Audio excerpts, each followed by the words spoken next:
Hello, hello! How are we all? Good day and night, everybody! Who is here today? Wow, there's a lot of you! Hi, Zarstrusa! Hi, BB Bones! Hello, Old Dean! Lumatum, Gaspith, Digital, hello, everyone! Ashente, Jabrilia, glad you all could make it. Who brought the snacks? I am actually snackless. It's very sad. I have my army of cough drops, of course, but no snacks to be seen. Hello, Christians, fellow lore enjoyers indeed. I hope you guys enjoyed the video. I usually don't do streams on the same days as videos, but I figured why not? I want to keep Act 4 rolling this week. So we have Act 4 today and we have Act 4 on Friday. So I hope you guys enjoyed. Did Act 4 live up to the hype? It did! Oh my goodness. I mean, there's still so much to uncover. I love Act 4 already. I'm currently, I think I just finished Act 4 in total. But it was amazing. But it also set up so much more for the future. So I'm super excited about that. As you can see, I've added the YouTube chat to the screen. I wonder, I might adjust that a little bit while I have you guys here to be my helpful test subjects. Let me see if I can move that around a little bit. Let's see. Overlays, chat box. I'm honestly just gonna... Boop. And... save. Oh god, I destroyed it. No! It disappeared completely! Why did that happen? Oh no, what have I done? Oh no, okay, it's just refreshing. It's refreshing. It's refreshing. Everything's fine. The panic that I felt from one moment. I don't know, you guys. I logged on today, started to get set up, and nothing was working. So I just had to fix everything. It was very nerve-wracking. And I'm not ready for things to just not work. Why is it not? It's not moving. What does this mean? Sorry for the technical work here. Not how I expected to start this. Let's see. Overlays. Chat. I swear you exist. Oh no, it's working. Okay. It just needed time. We got Ruka debated. Yeah, I think it's just slightly out of sync for some reason. But you know what? We have the, since we're on YouTube, we have the VOD recording the chat for us. Which is what I prefer anyways, but it just felt so strange not to have a little bit on the screen. Alright, crab time, all is well in the world. How are we doing today? Naturally, on the schedule today is some reactions, if we can get those to work. That was the main thing that just would not work for the life of it when I was getting started. Oh, Brother Y! First time catching us live! Amazing! Welcome! Glad you can make it.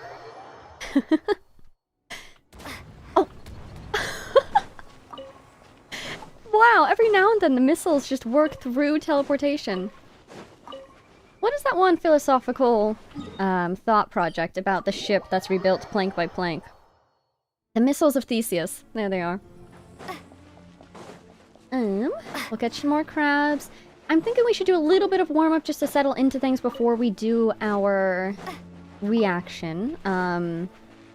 That's on the schedule today because a lot of people requested it last time. It's my first time, obviously, doing a live reaction, so I hope it goes well. We'll see. Not a lot planned, just Durin's teaser or trailer. I'm not entirely sure which one you guys said I should see, so I pulled them both up. We might do both. See how it goes. Before that, maybe could do some resin. I've done my Abyss to the best of my abilities. I usually stop at 11.3. I just don't keep going. But, you know, ooh! So on the banners today, we have, naturally, is this the button? Huzzah! We have Dear Durin, we have Venti, and we have the weapon. So I really want to get the weapons today.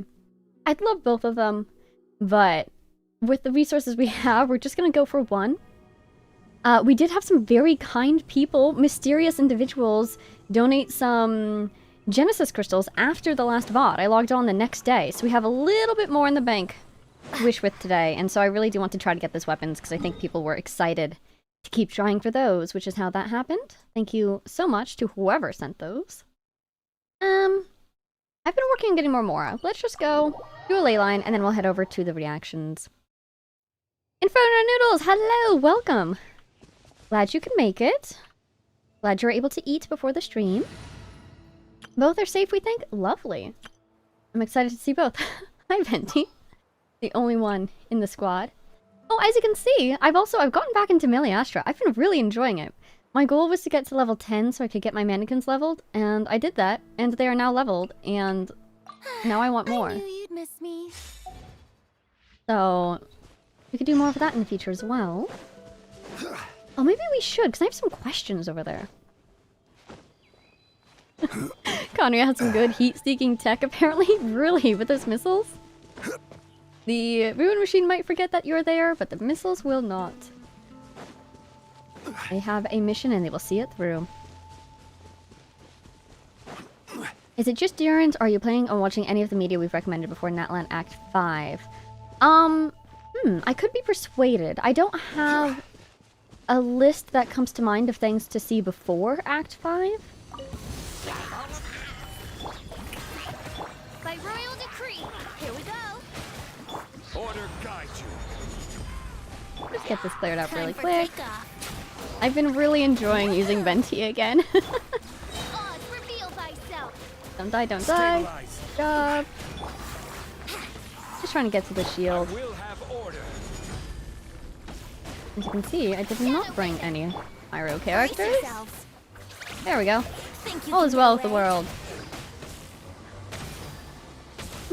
Here we go. It's so satisfying to watch. And it's so helpful for ley lines because it collects all the drops. Delightful. Call that a clean fight. There we go, and fine gun. Inferno Noodles, you kind of recommend, or you miss playing the Life and Death Duel one? Is that one of the Melee Astra stages? I think I've seen that one around. I've never tried it though. Zhongli needs healing. Zhongli is on the staff of Homa, so unfortunately, Zhongli is going to be staying right where he's at. I feel bad, but I also don't, because the difference in his ultimate between low HP versus not low HP is about 50,000 K. So he's gonna stay on the low HP. Sorry, Zhongli. There's a Hoyo Fair video when 6.3 comes out. Check that out. 6.3? Aren't we in 6.3? Are we not? I don't remember. Oh, the Cryo Ridge spine on the map is still like, yeah, that one, it makes me sentimental to see that mark. One of the very first map markings I put down, and I put it down before I had Windrise unlocked. I think it was. I couldn't even see the Cryo Ridge spine on the map, so I was very proud with how accurate it was. And it kind of looks like he's wearing the little hat. Oh, so Digital is recommending Mawika's trailer, teaser, and animated short, also the 5.2 event. But yeah, probably not today. Event's generally a bit longer than I've budgeted for. No, I promise I'm treating my Zhongli well. He doesn't die, he just stays in low health. Luckily, he doesn't die because he has his own shield. It's very strong. I'm very proud of it. Super Monsters, welcome to the stream.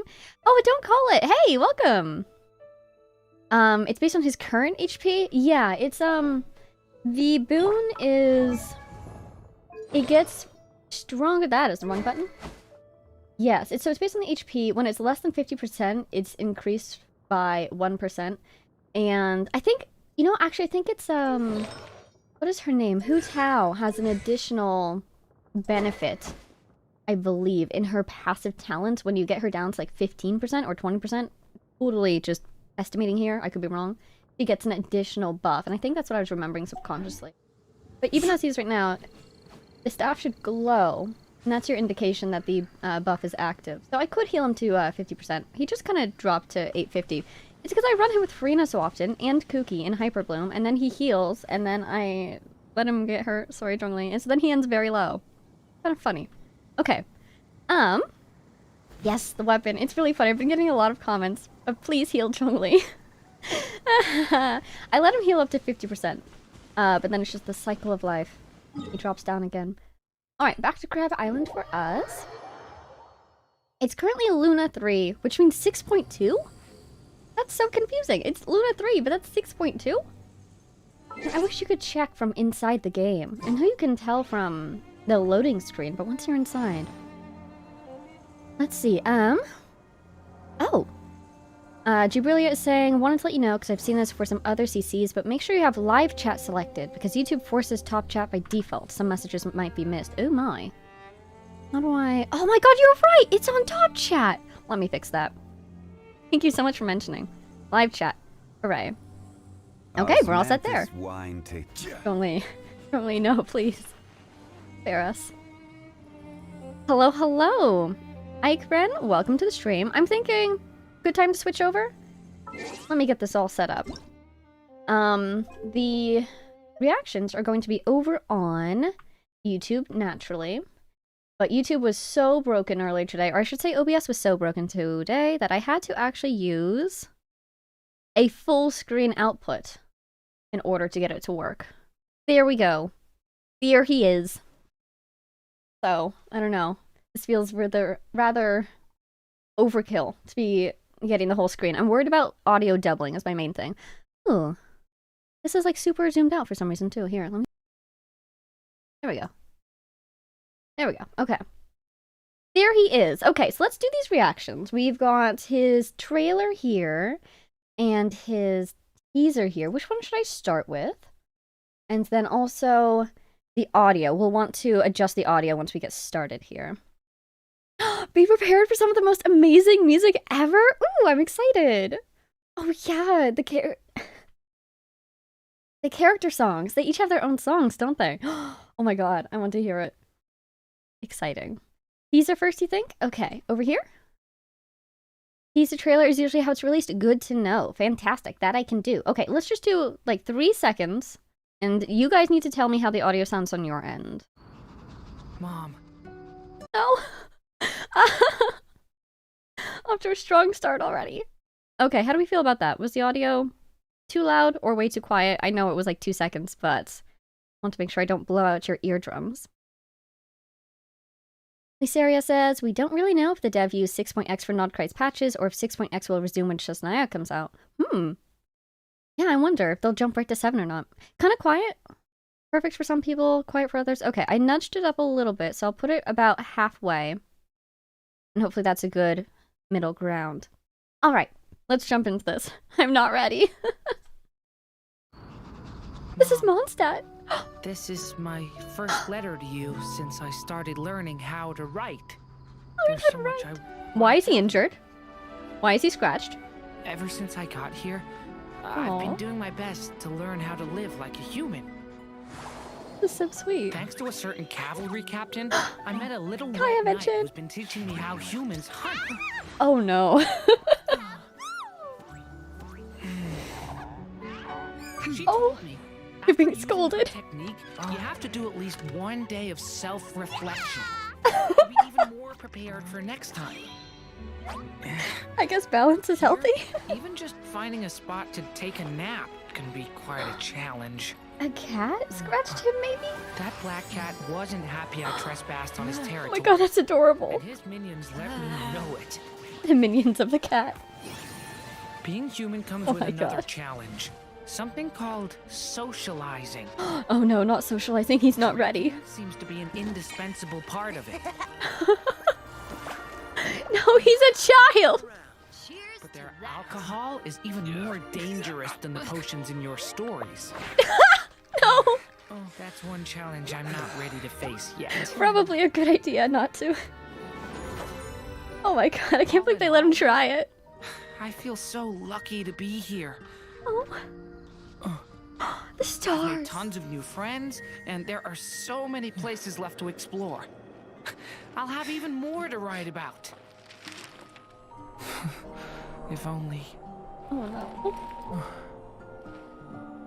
If only this letter could truly reach you. All done with your homework? The letter to your mom, huh? How thoughtful. Lisa! Ready to send it out?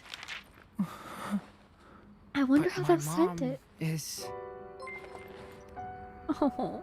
In Mondstadt, we believe our loved ones are never lost to us. They're still out there, just beyond the stars.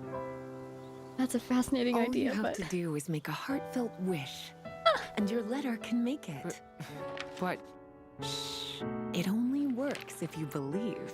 oh my god, he's too maybe precious. a wish is its own kind of magic.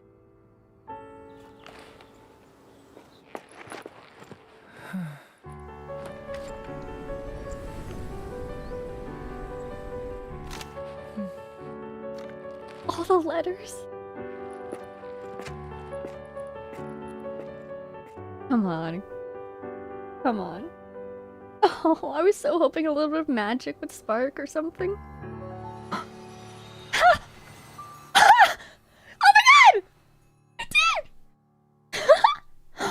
Oh my god, no, that was so sweet. That was so adorable. Oh my god. Yeah, Gaspeth, exactly. And yeah, the piano right at the end there. That was beautiful. That was so adorable.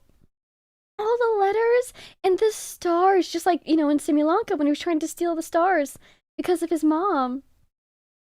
Oh my god, I love how they blend, like, the feelings in the character's heart with the reality around them. And these trailers are so immersive. All the letters. Oh my god, he is a baby. He is adorable. He's the youngest person ever. The paper cut out like animations, just like Simulanka. You're right, they're so cute too. The wind's picking up when he made his wish. That's a great pointless area. Because I was thinking of, when Lisa was first talking to him, I thought it might be something to do with dandelions. But there's the wind. Oh my god, that's gorgeous. Everything about this is so soft. I'm so glad because, you know, he had such a difficult time of it in both of his past lives. And so I was really hoping that Mondstadt would be a gentler existence for him, and it really has been, hasn't it? Except for the cats. But such is part of life. That is so sweet. He's 5 seconds old? How much is that in Abyssal Dragon years? Truly. Wow. That's amazing. Okay, on to the trailer. Everyone loves him so much, exactly! I love Mondstadt so much. Never doubt Mondstadters will teach even 5-second-old people to drink. It's really funny because they were letting him drink, and yet when we visit, they're all like, oh, you're a child, aren't you? Here's some juice. This is a literal child! Don't give the baby alcohol! Oh, good for him. Ooh, wow. Hard not to envy the characters in a fairy tale. This is so high def. Always turning fate on its head and getting there happily ever after. Oh, whoa. These are tales where even lost souls can find their way back to the light. The music is Where so pain Hexen and Circle. misfortune can be cured with a simple wish. This is so beautiful. And all the twists and turns become nothing more than a footnote in an otherwise perfect ending. This is beautiful. Oh, yes. Let's go. Is this going to be his character song? This is so cool.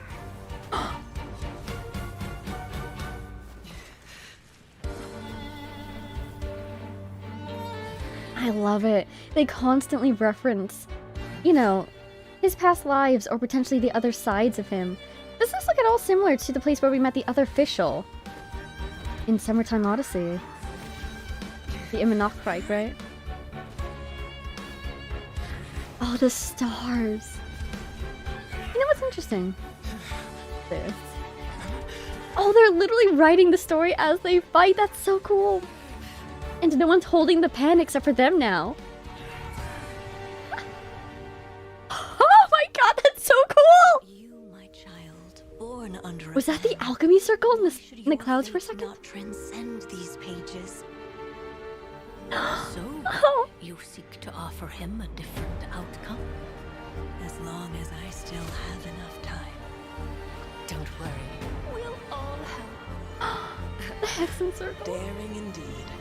But then again, the most Albedo! experiments always are. This is so cool. Are you kidding me? The heart. What does this writing say? We can absolutely read that, can't we?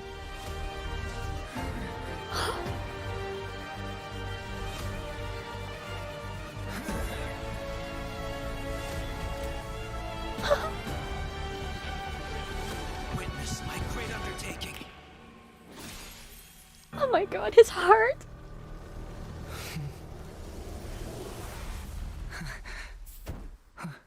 It's done.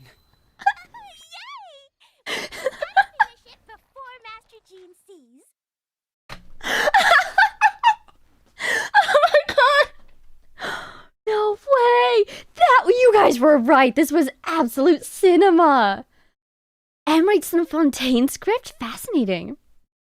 And then the sillies, his great undertaking being grilling the fish. That was amazing. Oh my god, I have so many thoughts. For a while there, when he and the other him were fighting, it seemed like there were two different types of stars flying around. I think you can see it particularly well here. Maybe. Not quite. I was going to say, it looked like the shape of the star somewhat changed when you switch from one side to the other. So you've got these ones, and then those ones. I think the overlay is fading slightly, so they look a little bit, more controlled. Fascinating. Then, oh my god, all these glimpses we got at the Hex and Circles magic. Right? Where was it? Was it here? Oh my god, with the music swelling in the background. But I just thought it was really interesting to see these kind of circular mechanisms around him. Reminds me a lot of Mona's astrology. And then it turns into paper. So really we're seeing again this giant theme that's been in Genshin, and particularly around Durin and everything. The idea of stories and fate being intertwined, if not one and the same, able to impact each other. Oh, Jabrilia has a translation for us! The translation right here, perfect timing, is "But his story is far from over." I love it. This is so epic. Are you kidding me? Oh, and that pen, doesn't that look like, what are they called? The things that we get from, like, the Stygian Onslaught. Aren't those feathers used for reconfiguring artifacts? I love that. These items so associated with changing fate, even having that same or similar function in game mechanics. I love the attention to detail. His title card being in a book at the end. Oh! Oh, you're right! Oh my god, he's on the pages! That is so cool. Seriously, the attention to detail. This is just gorgeous. Man, the lighting in this earlier part. I adore this. I adore this so much. Oh my god. Like rewriting memories. Exactly, Yumebot. Indeed. A huge thing we're seeing in Notland currently, but also just, I'm still intrigued by the idea, introduced in Fontaine pretty well, I think, about changing the genre of the story, change the outcome. Oh yes, the Dust of Enlightenment. Thank you, that's what it was. Yeah, this was fantastic. Oh my god. Thank you for the recommendation. Wow. And of course, my next thought is, it's amazing how much character trailers have changed. Hence, you know, a couple come to mind. Kaya's, perhaps. Okay, let's head back over to Genshin. I'm gonna put you guys over here while I adjust my stuff over here. There we go with that. Volume back up. Oh, volume's up already. Oh. Let me close that background task. There we go. Okay. That was beautiful. Oh my god, that was amazing. No. No, Zhongli. Stop it. Go here. That was so cool. It's a drawing too. Maybe Albedo drew him. Oh, that's such a good idea. I'm just in love with how beautiful the writing was. Oh, I mean, sure, the writing of the video, but also like... Actually, wait, let's do... The writing of... Like, the literal script writing by that pen. Just beautiful. Someone in real life has to have written that for this animation, and gorgeous. Very admirable? No, I'm not admirable. I am admiring that person's skills. Where is he? He's down here. Here, he is the boy. And let's bring this guy, and let's bring that guy. Hello, everyone. I'm Durin. Oh my god, that's so precious! He introduces himself to the party. I love it. That's so cute. Kaya, Kaya walked, swam, and ran, so the new trailers could be like this. No, seriously. Beautiful. Kaya trailer always at the scene of the crime. Exactly. 1,000 to ants versus obstacles lost forever. No, really. I don't watch any YouTube videos on that account, because that's the streaming account. So I just get the most random recommendations. Cracks me up. The Ozymanthus swine trying to make its debut into the stream. We shall interrupt. Phoebe, don't even tease me. When Kaya gets his crown as the new king of Conria, they're gonna re-release a 5-star version of him with a new trailer. How sincerely I wish. I'm so curious because they've done 5-star characters in other Hoyo games. You know, with Anby, with the Zenless Zone Zero, she was for, well, A rank before, now she's S rank. And Zenless Zone Zero is so new. And they've already introduced a character like that, so I'm so wonder if they're going to do that with Genshin one day. But I wonder not. Oh, Jubilee is saying for my week, demo, trailer, and animation. I should probably write this down, because I will forget. Oh my goodness, I found my giant list of things I want to do during the stream today. Haha. Mawika. Demo, because that's what Digital was saying earlier too, right? Demo, trailer, and animation in that one event. Trailer. Animation. 4, 5. Yeah, I really want to get started on doing more reactions. We're approaching the end of our Zenless Zone Zero video batch. So I need to get started on reactions again. I still haven't done my Sumeru character trailer reactions. My goodness. Do you think Durin would be afraid of Venti? I wonder. I kind of feel like he would be cautious around him. I don't know how much Durin knows about Venti and who Venti is, but I feel like he would get a vibe. You know? Like, I get a vibe from you. I don't know what it means. Dvalin. Oh, I'd love to see Durin meet Dvalin. I feel like it would be really precious. Have you ever reacted to Hoyo Fair animations? Not yet. It's been on my list for a long time, but since they're so, like, amorphous to me, I don't know where to put them. So it's on the endless list of things to do once I get more caught up. Genshin should have something like Star Rail where the characters in your party can talk to each other. Really? In the party screen if they know each other. That's so cool. It makes me think of, in Zenless again, when you swap out between characters during a fight, if they're on the same team and they know each other, sometimes they have special lines. It's really fun. Okay, let's go. I'm not on the game, there I am. Let's go back here. We're here. We have, let's make it dawn for the vibes. Perfect. Is this dawn enough? I want a little bit more dawn. Perfect. Okay. I'm so sad that you can't start Durin's story quest because you would be so fed. Don't worry, Livy. It will be there in the future when we can get to it, and I am being so fed right now in, I almost said Nodcry. Huh. In Natlan. My goodness. A delightful time. Is that where the sun comes from? Is that east? I think it is. Alright, so we're gonna sit here, facing east. Sit. And we're just gonna do a couple wishes. I don't have a lot of things saved up, but I do have a couple. And I think we're at... where are we? Aha, so 35... 38-ish? Delightful. Quite likely that we won't get this, but that is a-okay because he will rerun. And what I want to do after this is I want to build him just a tiny little bit. I've been using him as much as I can in friendship parties. And I'm very worried about him dying. I do not want him to die. So I want to give him some artifacts, which I haven't done yet, because I'm assuming his best set will be in Nodcry. I kind of don't know what to give him. Wow. Yeah, right? This sword seems like it would be really good for Bennett, too.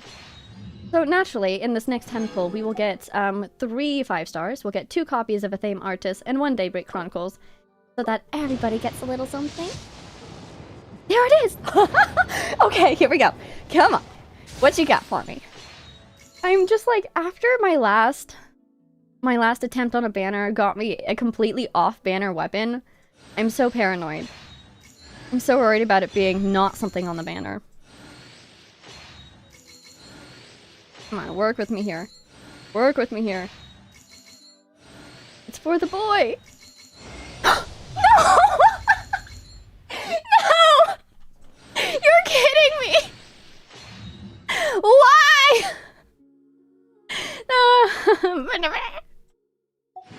That's hilarious. I think I jinxed it. Alright. Okay, we're good. As mentioned, after the last stream, some people very kindly contributed to our wishing efforts. Hey, Charlotte. So we can keep pushing a little bit. You called it in your head? Well, stop doing that! Call it towards a theme artist, maybe. Oh, nice! I got this thing! This is on the banner, and it's Mondstadt, which makes me very interested. A songbook from the bygone aristocratic era, whose composer has become forgotten. It chronicles the tale of a certain heroic outlaw. Ooh! Oh, I want to read this.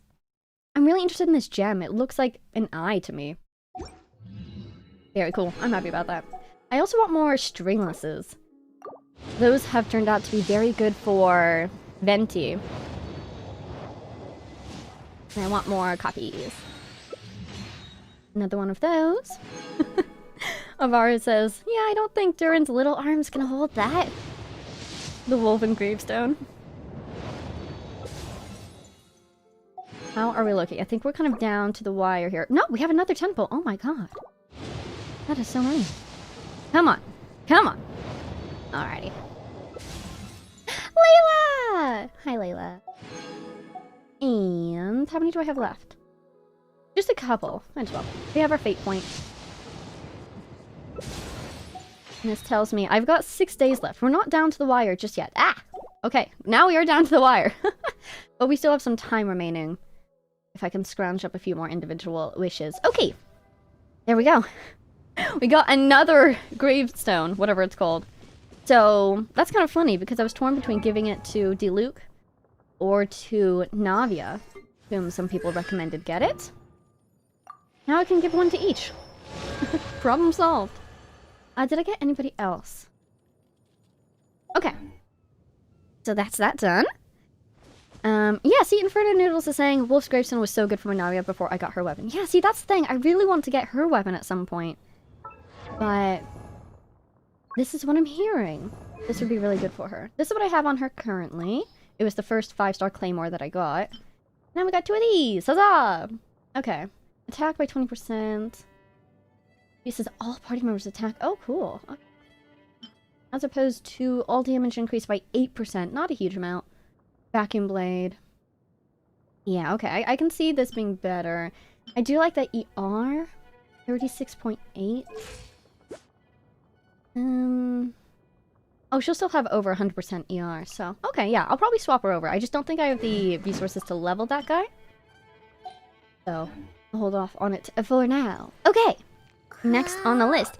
Where is he? Our boy. There he is! He was in the party the whole time. Okay, so someone was saying that his, Oh god, he's on the dual blade. Let's give him something else. His, artifact set is not out yet, or something. So we'll give him something temporary. We'll have to, since we don't have anything else anyways. What should I give this boy? ER, maybe? I use him for the support version of his ultimate. Higher damage, but he also does damage. He's like a DPS or a support. Our versatile boy. We're thinking Lion's Roar? Do I have that? I don't know if I have that. Noblesse? Oh, for the artifacts. Gotcha. Characters start off at 100 ER. Did they? Did they really? I never noticed. That's hilarious. Noblesse Oblige is the best at the moment. That makes sense. Yeah, let's go over there really quick. Because that's the one that boosts party damage after burst. Yes, delightful. Okay, and he's going to scale off of... That's why I was looking at the talents. Attack and ER probably for him, right? His skill refunds a lot. Oh, does it?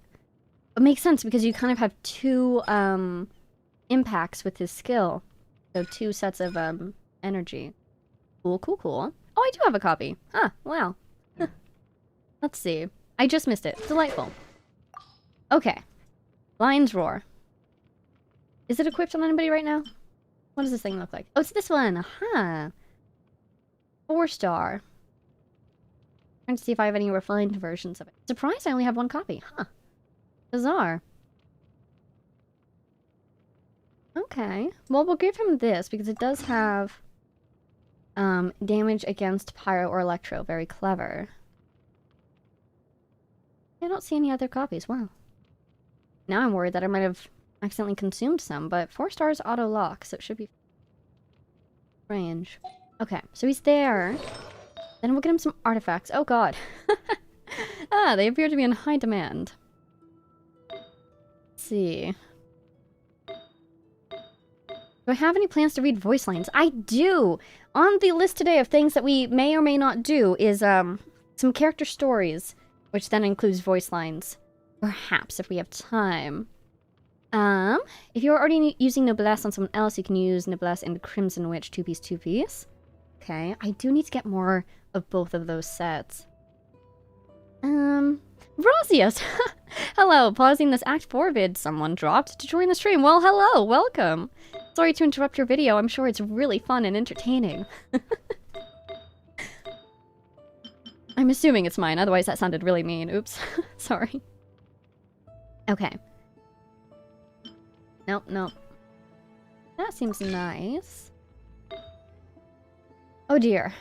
Well, if anything, I would steal from Mika, because you're the one I will use the least. Geo damage point. Oh my god! There we go. At least we have a 2-piece here. And we're saying that Noblesse does not stack. I'm guessing, which is why I could do 2-piece and 2-piece if someone else is doing Noblesse already. Unfortunately, nobody else in the party is using Noblesse, but... attack... I like these crit values, but this main stat is defense. Geo Durin. Yeah, really. One of these days, we'll get a sword that gives you a Geo infusion. Just keep your enemies guessing, you know? That's why I'm gonna give him this Dendro damage bonus. Let's get an offset for this one. Especially because it's the goblet. But there's some pretty useful ones. Oh! Oh, that is gorgeous. This will be the only one we level. Because it's beautiful. And... I should have enough more to do 1 artifact.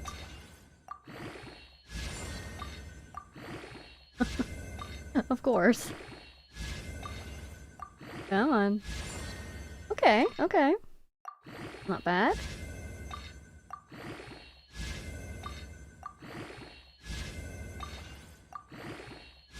No! Why? Cruelty.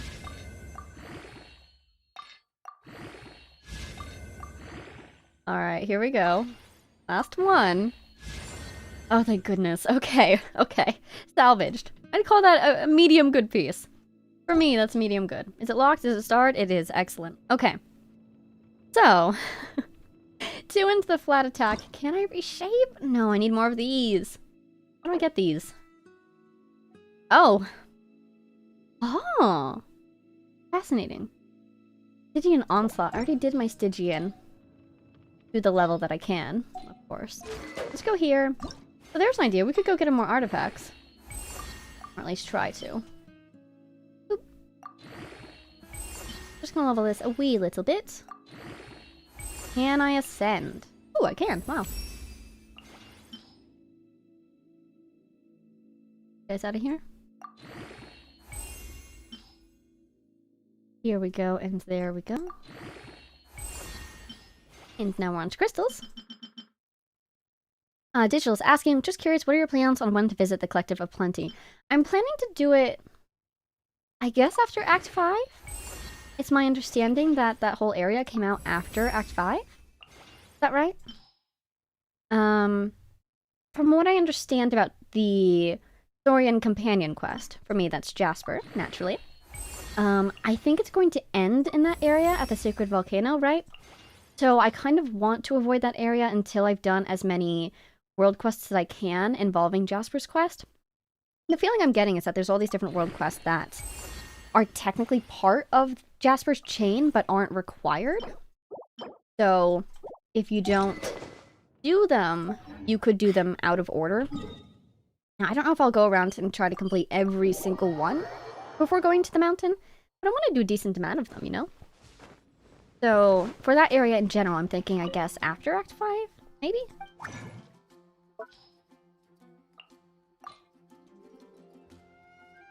No, not that one. This one. Just need a little bit of this. And onto these. Oh. Do that. A bit more. I think I'll stop there. Without a good artifact set and without being able to level him, he won't be able to do much anyways. So I don't really need him to have strong numbers. But there's no use putting off some of this work. It still need to be done later after all. Go. And one more. You can tell it to autofill with 3 stars directly. I could, but I want to keep my black tassels. Oh, I see. Yeah, if I did 3 stars, it would absorb these guys too, huh? I just like my black tassels. I'm very attached to them for some reason. Okay, there we go. How much more do I have?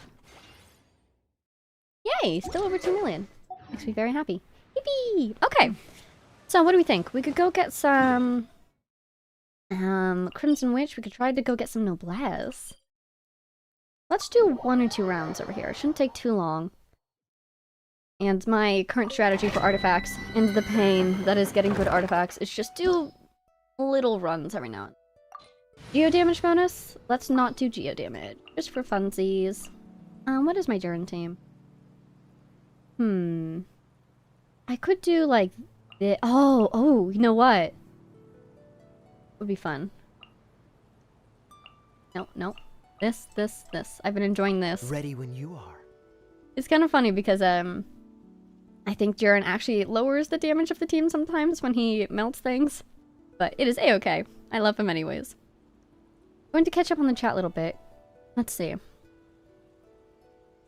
Yes, it was after Act 5. Thank you. Good to know. Have you managed to get to Ochkanatlan? Not yet. I have seen it with my eyes. But I just know that as soon as I step foot there, it's going to trigger a world quest. So, trying to put that at a good spot, you know? I want to have a good, nice, long delve into Ochkanatlan. So, probably going to do that before Act 5, though. Because I don't want to... I really want to go there. I don't want to wait for too long. So, that's probably coming up soon. I'm very excited. Beware that Natlan Act 6? There's an Act 6? Oh! I thought Act 5 was the final act. Good to know. Beware that Natlan Act 5 does start... Or, sorry, 6 does start just outside the collective. We had 2 patches where we didn't have to worry about that, so just be aware if you don't want to trigger it. Good to know. Oh. So I could go to the collective and at least get that statue before doing Act 5 in order to avoid it triggering Act 6. What about, the Saurian quest, then? Does that trigger if I get close to the mountain? A little bit did last time I ventured into that area. I wonder. If you farm artifacts in Stygian, you get more. Really? Is that true? Oh. Wait a minute. Is that true? I'm so unused to using Stygian. I just do it at the beginning and then I leave. Where is it? Oh, it's over there. Double dragon theme. True! I can change this to... Where even is it? Is Noblesse in here? Here it is. Yeah. You can see I've been working... When I do Stygian, I have it on my Fontaine sets because the Fontaine domains hate me. Oh my goodness. Oh, you get a bonus artifact every 120 resin. I had no idea. Wow, okay.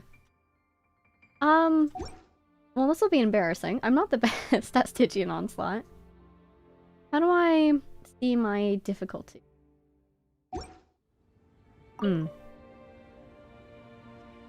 Stygian for its first 10-ish hours has a special spend resin to get... Oh, 10-ish days. Oh, good. Spend resin to gain extra artifact. Reshape feather. Oh. Okay, that's good still. Act 6 is more like an interlude. Okay. Kind of like the Crane Returns on the Wind, maybe.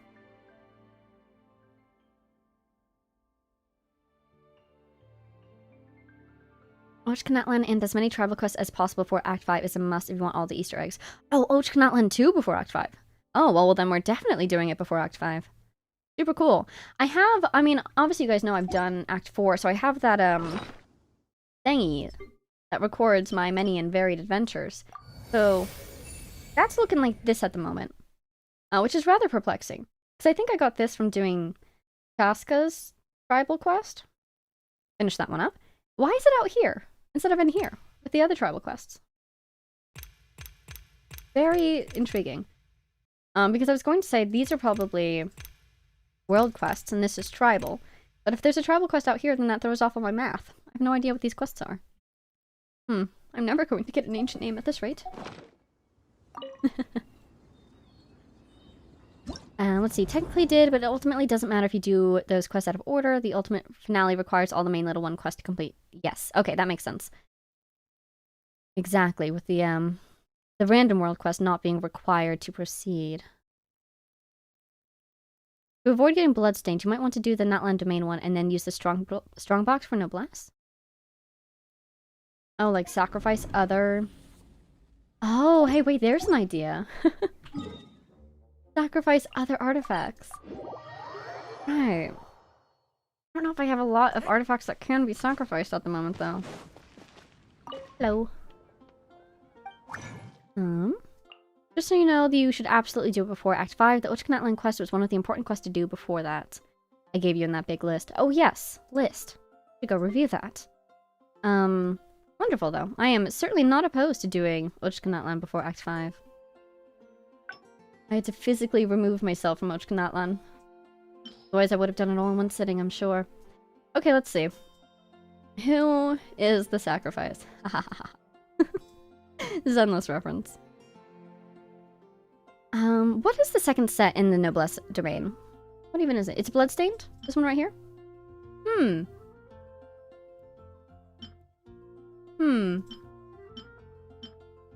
Yeah. Maybe. We'll start with those. Hey! Exactly 9. Great. Oh my god, is there hope in this world? I mean, it's okay for an electric character. Ah, HP? No. No. Okay. Try that again.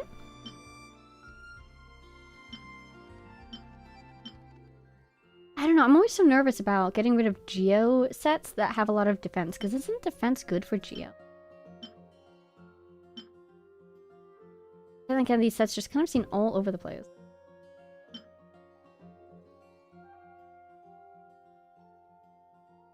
Okay, staging is a good way to farm artifacts for areas you haven't been to, like Nodcry. Oh, that's a good idea. Because Kachina took a spot in the central circle of the Chronicles, so that's why Chaska's is on the outer circle. Okay. Gotcha. Note that the scroll symbols you'll be missing at least 2 symbols as masters in collective can't be completed until after Act 5. Oh, that makes sense. I see. Every time someone says sacrifice, my mind just goes to Madagascar, the movie? The movie series? And you still need to unlock the domains for... Oh, for Stygian to get those artifacts. Okay. I think that's the same for the strongbox, right? You can't do strongbox artifacts you haven't unlocked the domain for yet. Yeah. Defense is good for some Geo characters. Yeah, HP is not entirely useless for Noblesse, right? Yeah. Okay, let's see.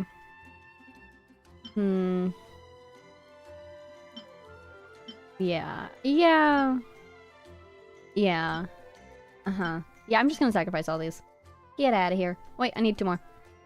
You can see I have an army of locked artifacts, which is why I'm pretty vicious with sacrificing other ones.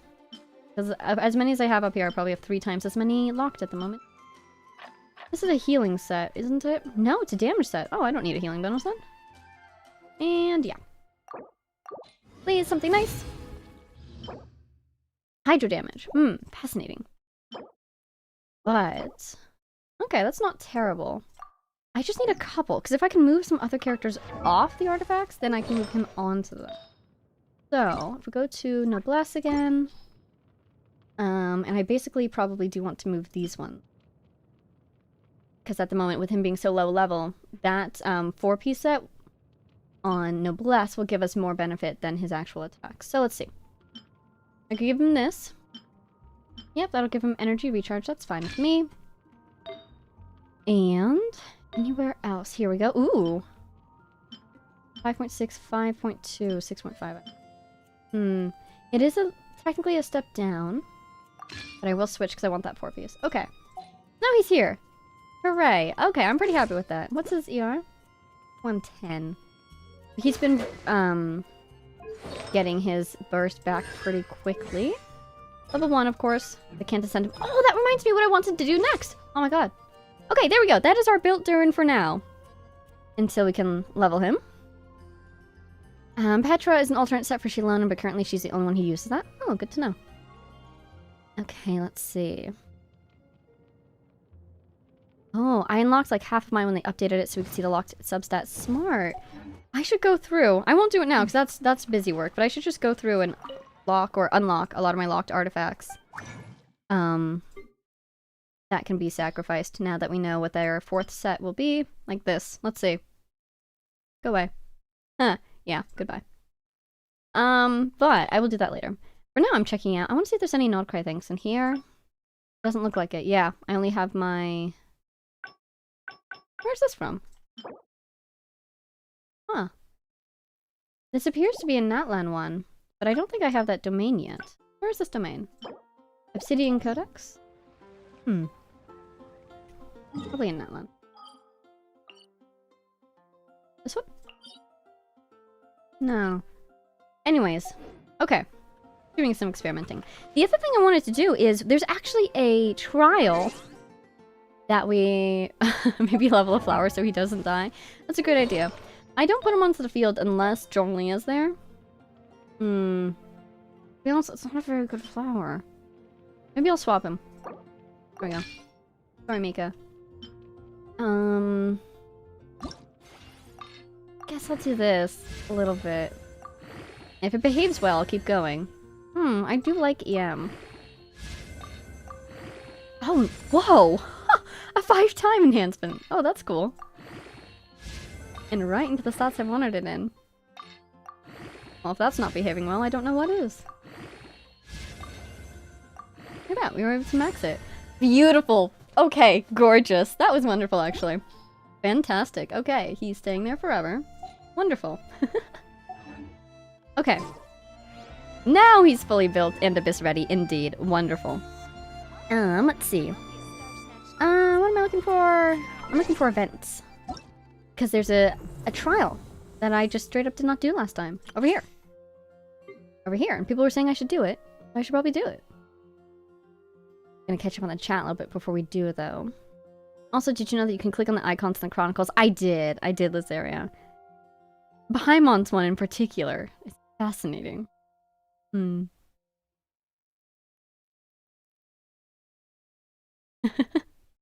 Yeah, that was pretty lucky, wasn't it? We didn't get the wishes, but we got the artifact at least. And you know what? That's gonna be very beneficial in the long run.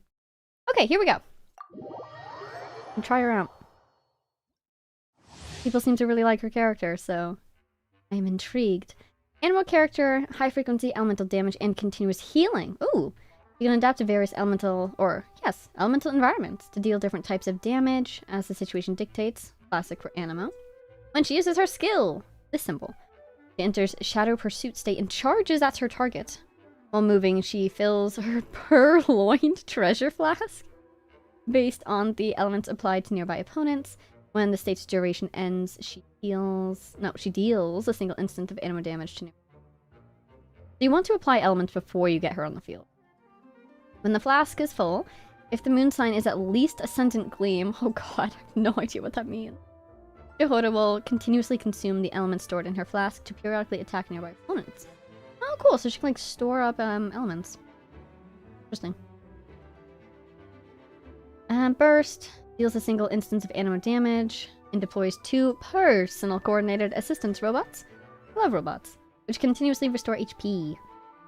The current active character. If the moon sign is at least Ascendant Gleam, okay, the robots will switch their attributes based on the elements applied to nearby opponents. Wow. It's like a constant swirl. So there's her pursuit. She's running around collecting elements. Then she does some anima damage. Then if her flask is full, then...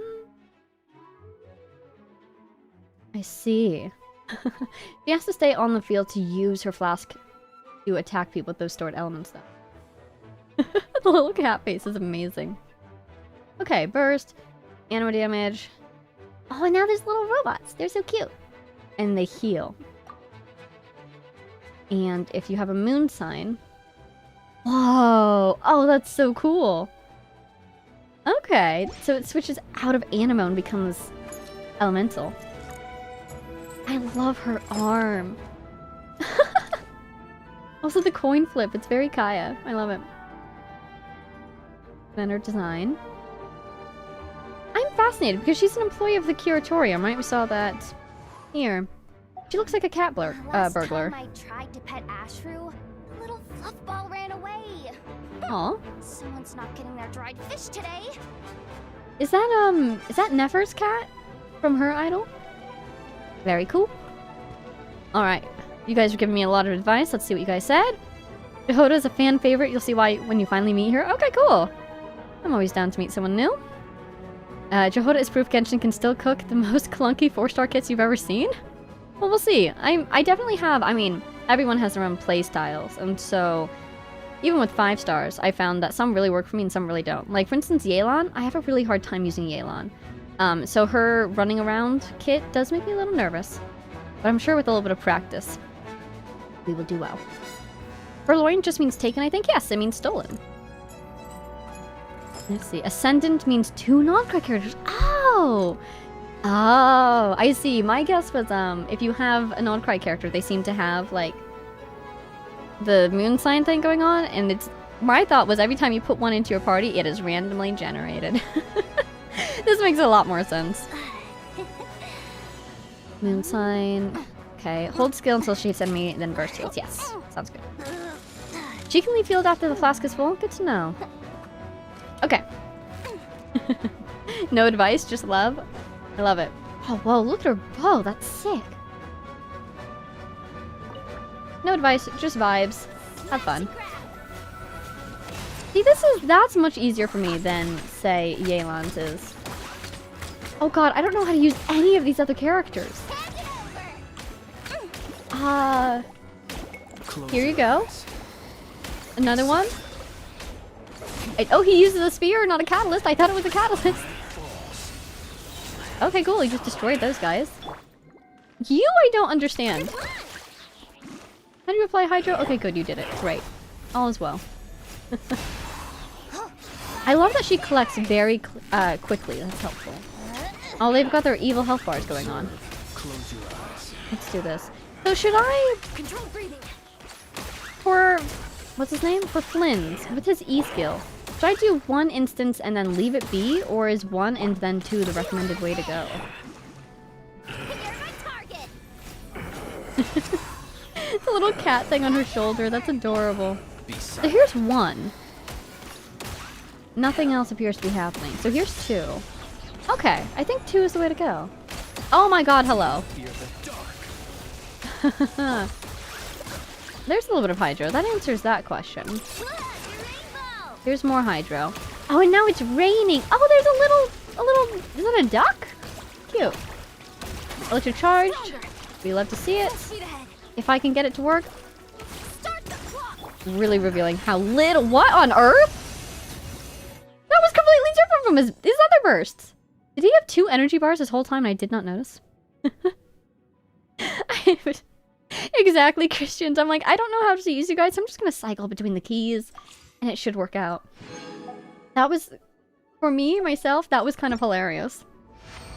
Oh my god, was that a little bow? I love it. Okay, so E. Whoa. It's so ghostly. I love it. Oh, he's ghostly now. Look at his spear. That is so cool. It's got a little lantern on it. I love it. Okay, so you said his skill transforms his burst. He's got a little ghost face right now. Observe. Close your eyes. Oh, I see. Fear the dark. They do appear to take the same energy, though. Now it's back down to 0. Is Jehoda above C0? Great question. They usually give us constellations, don't they? No, she is at C0. They all are. When in doubt, EQ switch, EQ switch. Yeah, exactly. At least in a nice trial like this where they drop extra energy for you, it's easy to survive. EQ switch. You need to attack with Flynn's because this E imbues weapon. Oh! Observe. It sure does. Wow. Wow! That was so fluid. Here I was going to say that the Electro is super pretty. It's fancy Electro. But that flip, did he swing himself around on his lantern? Whoa! Are you a ghost, my friend? He's got the whole spirit flame thing going on. That is so cool. Okay. So you... Smash and grab. That's with holding it. Here's her bow. Cute, okay. I know. Classic spin. Ready? Oh! Oh, because her thing, like, grabs, doesn't it? Go claw. Oh, and it can move her. Huh. Janssen. Dash forward. Oh! Oh! Oh, that's super cool. I'm just learning how to use the characters at this point. I just want to try that one more time. Because once you do this, then her Night Soul's bar starts going down. And she can jump? I wonder if she can do plunging attacks. I'm just going to try a plunging attack, and then we will leave. Jehoda pouts if she doesn't hit anyone with her skill. Wait. You're not going anywhere. Adorable. Faster, stronger. Huh. Okay, at the end she can do a little bit of like a stomp. Okay. I understand now. Allow us to leave. You should see Flynn's idols. No, I just left. Wait a second. Character archive. Yes, character archive. That's the wrong archive. This one. She runs with proper form, unlike all other small characters. That's a great point. I already want to see it again. I've gone too far. Where is he? Here he is. Hello, can I see one of your idols, please? I'm just gonna stare him down. Hi, it's nice to meet you. Does he blink? Oh, there he goes, thank God. I was like, oh my God, is he undead? Not blinking. He is an enigmatic gentleman, cultured and the ghosty. Whoa. Whoa! What? This guy's so cool! What was that? He's got his lantern. He's got his vision. It's the, Nodcry one. I'm trying to see if they have any differences in, like, the number of moons. No, everyone appears to have the same amount. This guy's super cool. I'll see you one day, my friend. One day in the future. Alright, neat. Super cool. Oh, sleepy. Eon-san is reverse Bennett, and then it scrolled and I lost you. There it is. Instead of circle buff, you need to move to get buff. Oh, interesting. Does it apply once you switch off of her? It applies to others as well? He has stage fright. Oh, Livy's heading out. Bye, Livy. Thank you for coming. Hope you have a great day or night. Eon-san is a fitness trainer. I would hope she'd be able to run properly. Exactly. She's got good form. Leading by example. Okay. The second idol's even cool in her sense? Those eyes glowed for a split second. I was imagining it. Wishful thinking, as they say. We've got some stuff going on over here. Oh, nice. Get some premium jumps back. Which means we are now at 20! No wishes for us, okay. Wait a second, actually. Yep, no wishes for us. Okay. Okay, let's see. Something else to do. I did want to ask you guys about Miliastra. Okay, yeah, I've got a couple plans of things we could do next. First of all, let's head back over here for the scenery. Star glitter. That's a great point. I do think my star glitter has been... How do I even... I think it's been kind of run down. It has not been run down. I could do 7. I was saving it for Kaya, but then we used it to get Kaya. And now he's like C5 or something. And we're not gonna see him again for another 6 months, right? Uh-huh. Oh, purple. So with Miliastra. Ooh. Oh, nice. Another one of those. Basically, I got back into it. I found a couple games that I really enjoy. And so I've been doing those. And it seems to be accruing me actual wishing materials. Which surprised me, because last time I was in Miliastra, there was no way to collect wishing materials as free-to-play, as far as I could tell. And now I have these, but I think they're time-limited. I was going to save them, but it kind of seems time-limited, so I was going to ask you guys if you knew anything about that. I can show you what I'm talking about, if we want. Yuma, you're level 30? Man, it was so hard. I wanted to get up to level 10, because I wanted to be able to level my, mannequins, I suppose they're called. Is that our last one? It was, okay. And so I got to level 10. What's pretty neat is that once you get to level 10, you don't need any more resources to level them. You don't even need, like, experience materials. They just level automatically. So they're now level 90, which is really funny to me. They're actually some of my first level 90 characters. Because once you ascend them, they just max out. So that was... I was happy about that. But then in here... Or even... I just want to go to a lobby. Go to a lobby. Yes, I do really enjoy Bridge Battle. This was one of the ones that I found... I think probably maybe on stream when we first checked this place out. As you can see, I have not changed a bit. So I've been doing Bridge Battle, but there's a couple others that I really like. So right here, this, priority use. It doesn't say anything about expiring, but they just gave me these things? Like, does anybody know? The wishes are not time limited, but the event that gives them out is... There we go, that's perfect. Thank you, Gibralea. That's exactly what I was looking for. Because there's that,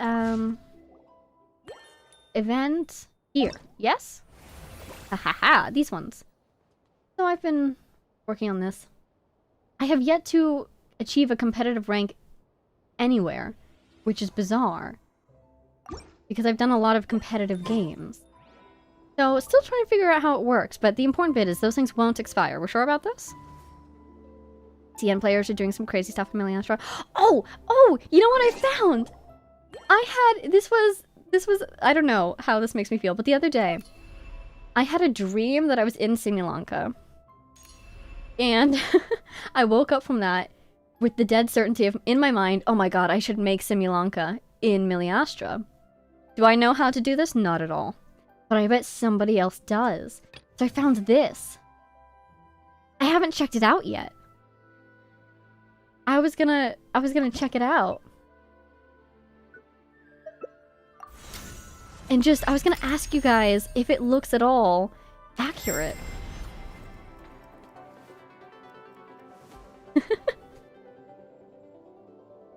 When you get rank points and you need to reach a certain rank for that challenge. So bizarre. I've done so many competitive stages and never once, even like when I win, I've never gotten a rank. My goodness. Is this at all, does this at all look similar to what you guys remember? I need to run it by the experts, the people who are actually there.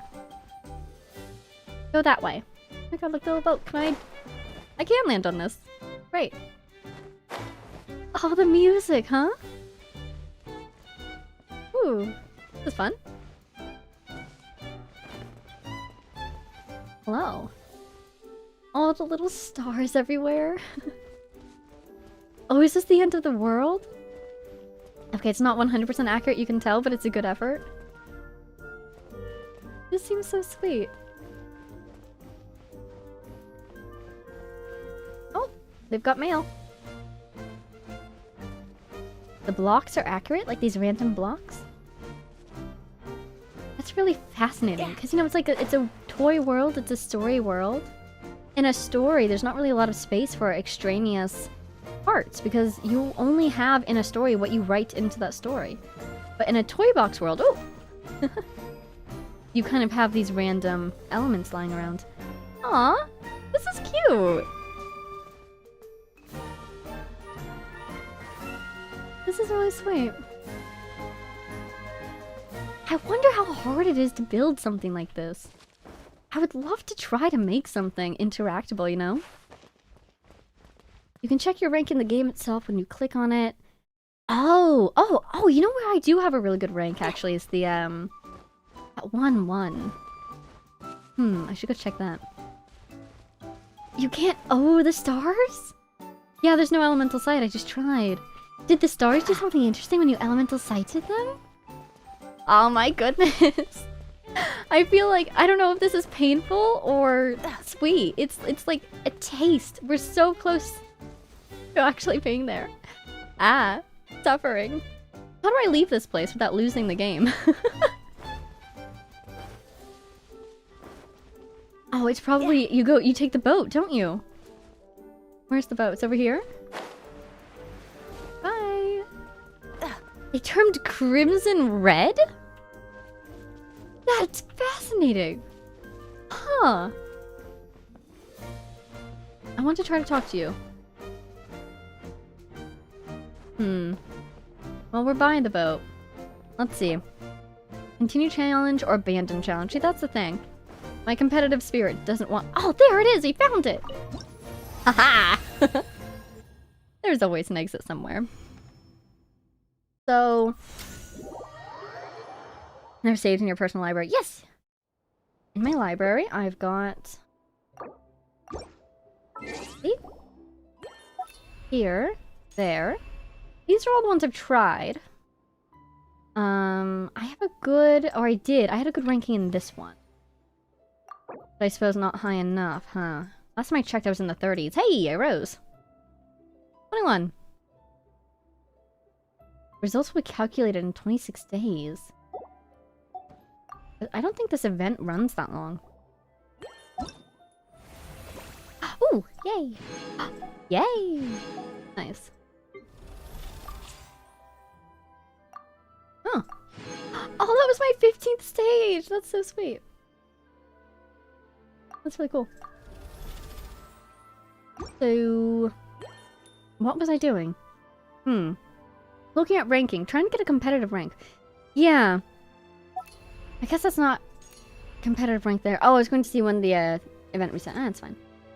But yeah, so when I've done stuff like Falling Floors, I've done stuff like Dodoko Racers, and I've won, I'd never got any rank. So I guess it's just some people don't have it set up on their games, but it seems bizarre that it would be a requirement for the event if this is such a rare aspect. You know?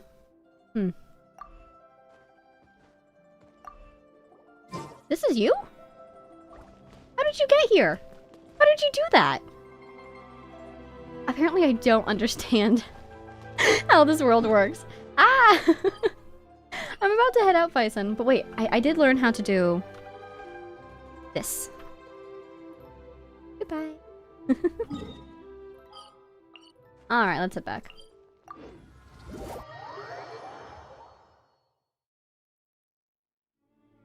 Let's see. To make you look does not competitive. Yes, click on Bridge Battle and you'll see what I mean. Ah, darn it, and I just left. Okay, well, I'll check out Bridge Battle again and see if I can get a competitive rank on there. Oh, I probably have to win a whole bunch, don't I? Because I'm currently like Novice 4 or something. There's an only up easy mode? Oh wait, that sounds really fun. You can get enough just through daily playing, I think, yeah. How did you find that lobby? That was incredible. Okay, let's do something else. What's next on my list? Oh, character stories. Yes. I really want to start getting going on reading everything in this game.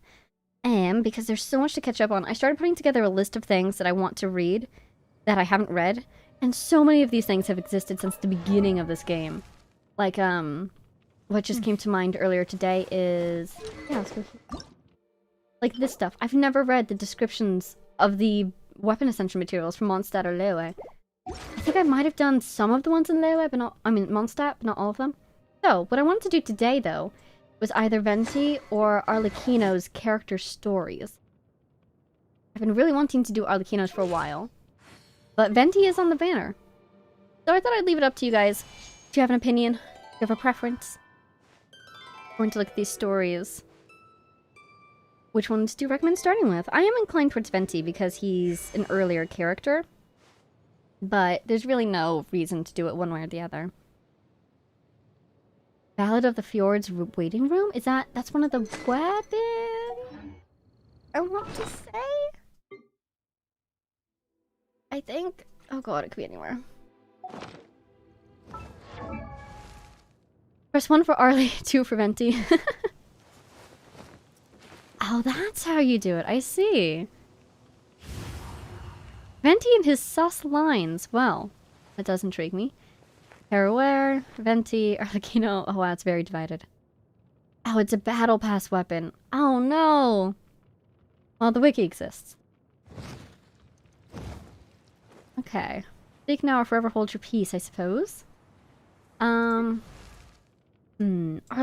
I'm guessing that her stories are going to have something to do with, like, her curse, or the Abyss, or the, Parenheri tie-in. Which could be interesting for Natlan. But Venti is just, he has so many secrets, this young man. And I really am intrigued by the connection between wind and time and death, which is also relevant to Natlan. So, you know, I could go either way. Oh, you can read it in the game still. Oh, that's good. You can read it from the Battle Pass tab. Fantastic. Let me, thank you. I thought so. Let me write that down so I don't forget.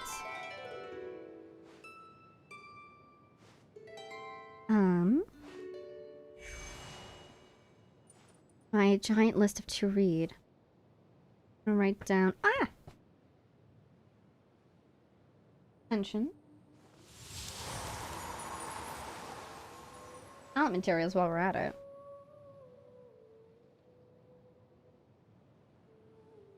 What was I just thinking about? Oh, the battle pass.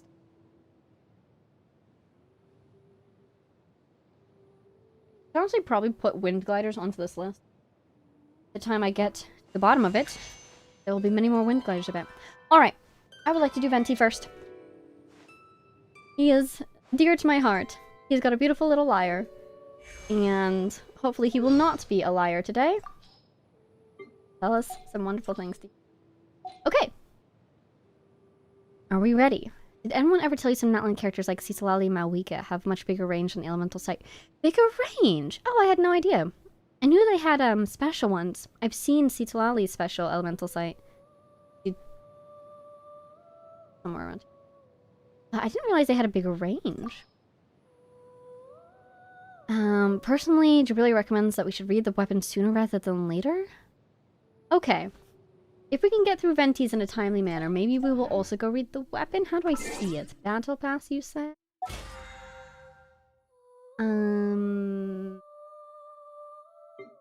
Aha! Oh, talking stick. I had no idea. I could read it from here too. Oh, here it is. Crit rate, base attack. And when there are at least 3 different elemental types in your party, EM is increased. A polearm used by those seeking to catch fish in the tundra. Ballad of the Fjords. I see. Fascinating. Good to know. Alright, but we're going to start with Venti. Here he is. Here he is. Here we go. Let us have some water first.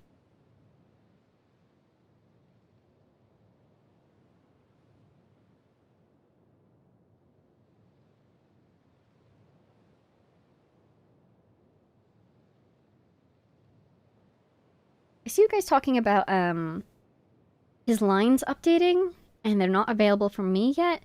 I'm guessing that might be because of the Hexen Circle. What are the witch's homework thing? I had a stress dream about that last night. I just remembered where I don't think Amber even is in the Hexen Circle set, but I had a dream where it was weird. I put Amber in the party, and I put her somewhere, and then I teleported away, and then I came back, and she was still there. So I was standing next to her as Amber, and then it auto-started one of the Hex and Circle quests around Amber, and then I was trapped in that quest, and it was right before the stream started. That was my dream last night. What on earth? Okay. Stress dreams about homework! Too real!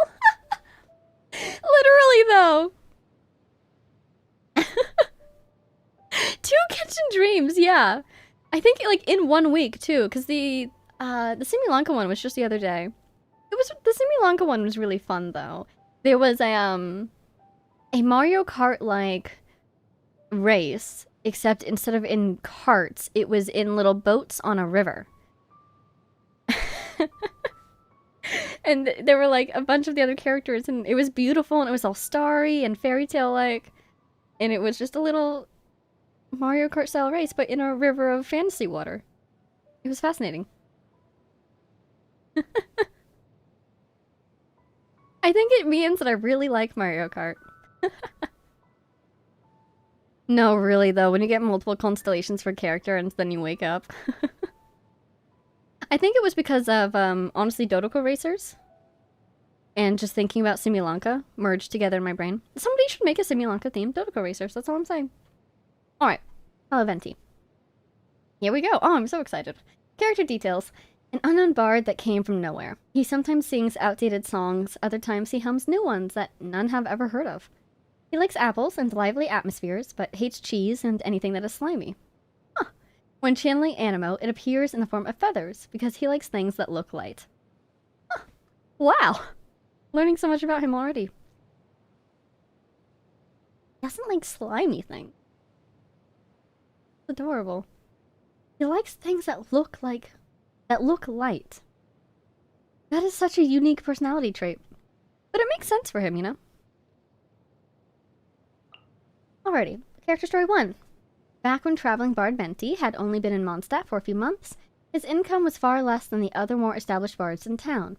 But once he had a few more in the pot from his performance, you could be sure he would hurry off to spend it at the same place every time, one of the city's taverns. Unfortunately for Venti, his childlike appearance meant that his attempts to acquire alcohol failed at every turn. The first time he was refused service, he was heard grumbling, "I'm sure there were no such preposterous regulations last time I was here." Once he realized that the same rule applied to all taverns in town, he decided he would have to change his approach. The strategy he developed was drinking on the job. Oh no! That is to say, playing the lyre while holding a wine cup in his mouth, urging the audience to buy him a drink from the bar if they liked his performances instead of giving him mora. The novelty of this made him quite popular in Mondstadt. Mondstadt would love that, wouldn't they? There was just one snag. He couldn't help but sneeze if a cat came close. And if he happened to be holding a wine cup in his mouth when it happened, needless to say, it would spell disaster. Venti, therefore, has one golden rule when selecting a spot to perform, and that is that there must be no cats in the vicinity. Easier said than done. The stray cats of Mondstadt seem to be quite drawn to him. What is it with cats in this game?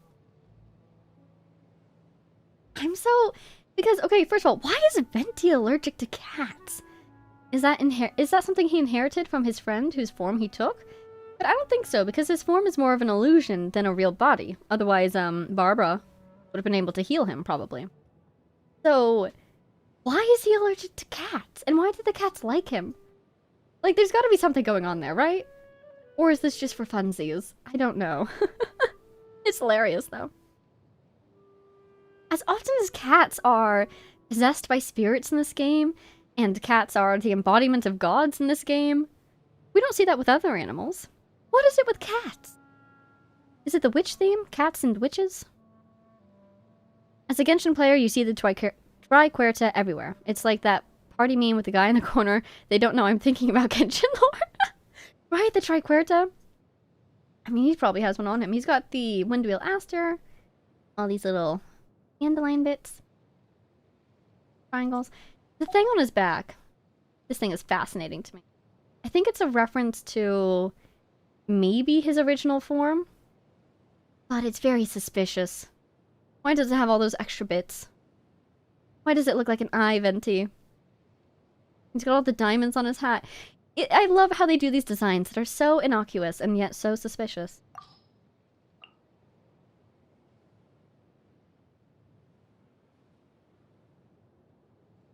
That's a great point. The Cecilia and his hair is also... Yeah, it's got the tripart. Wow. Venti. Wow. See, that was something else I was thinking about Inferno Noodles. What about dogs? I love cats myself, but what about the dogs? There was a samurai dog event, apparently? Digital says, fun fact, when he had a gig at the Cat's Tail during the second Golden Apple event, you could find him on the roof where he was escaping the felines. I feel like I saw something during when I played. What was that? Was that like Jean's story quest or something? And Venti was talking about hiding from the cats on the roof, and then a cat stole one of his strings or something? I don't know. I love it.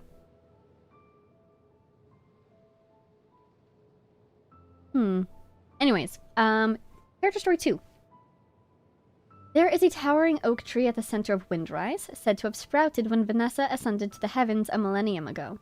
In the past few months, travelers resting in the shade of the great oak sometimes hear a young boy singing the tales of Barbados, the Animo Archon. Unlike the ruling deities of the other nations, Barbados has long left Mondstadt. In fact, the only visible proof of his connection with Mondstadt is the statues of the Seven that appear across the land. Even then, the resemblance is vague at best. Oh. I guess canonically inside the game, the resemblance is vague. Fascinating. Fortunately, Barbados' past deeds are recorded in books and epics, sung and passed on by the bards.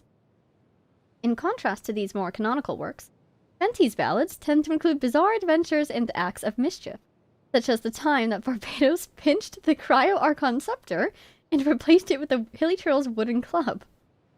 Worshippers of Barbados are quick to decry these frivolous tales as blasphemous fabrications. But whenever someone confronts Venti about this, his response suggests that he has not an ounce of remorse. How can you know that they're fabrications? He has a point. Even the most devoted sister cannot possibly know the details of all of Barbados' deeds from a millennium ago. Only Venti knows the truth behind his song lyrics, and it is a truth he hides behind an enigmatic smile.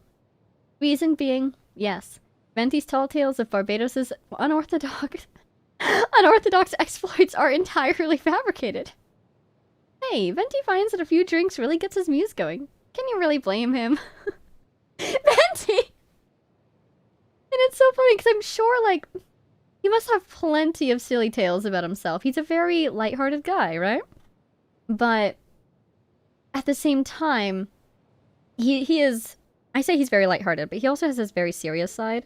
He's the type of guy who, to me, it seems like he is deliberately making himself be lighthearted. Because so much of what has happened in the past could be devastating to a person.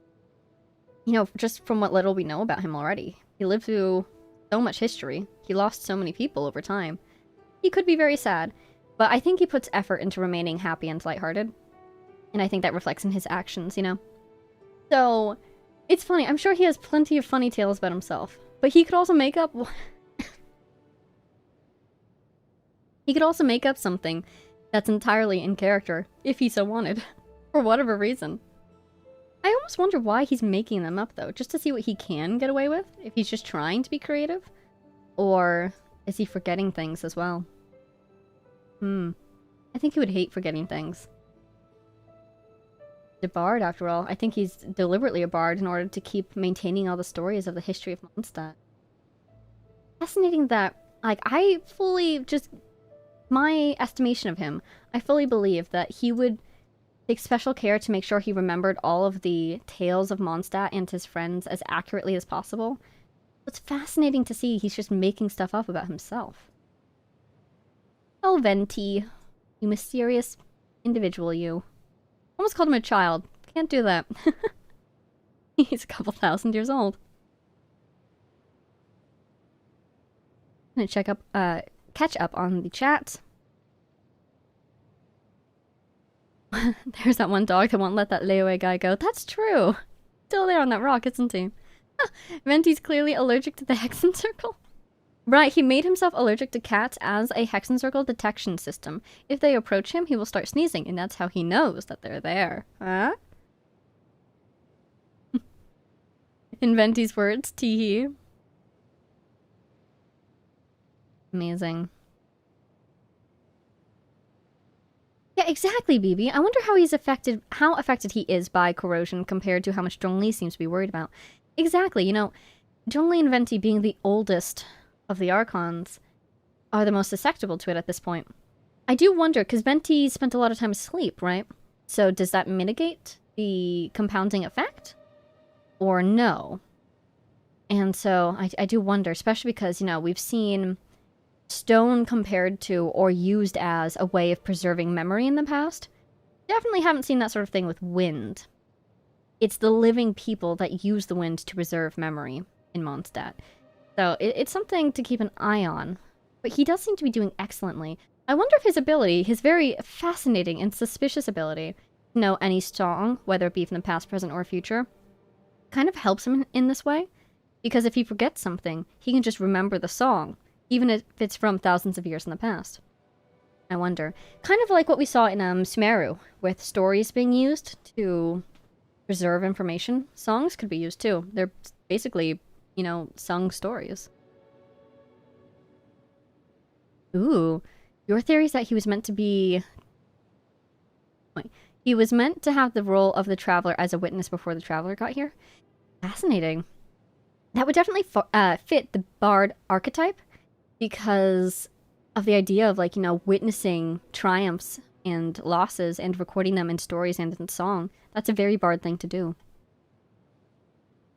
There's a MiHoYo office cat that was shown in a PlayStation blog when Genshin won the Excellence Award. Wait, that's adorable.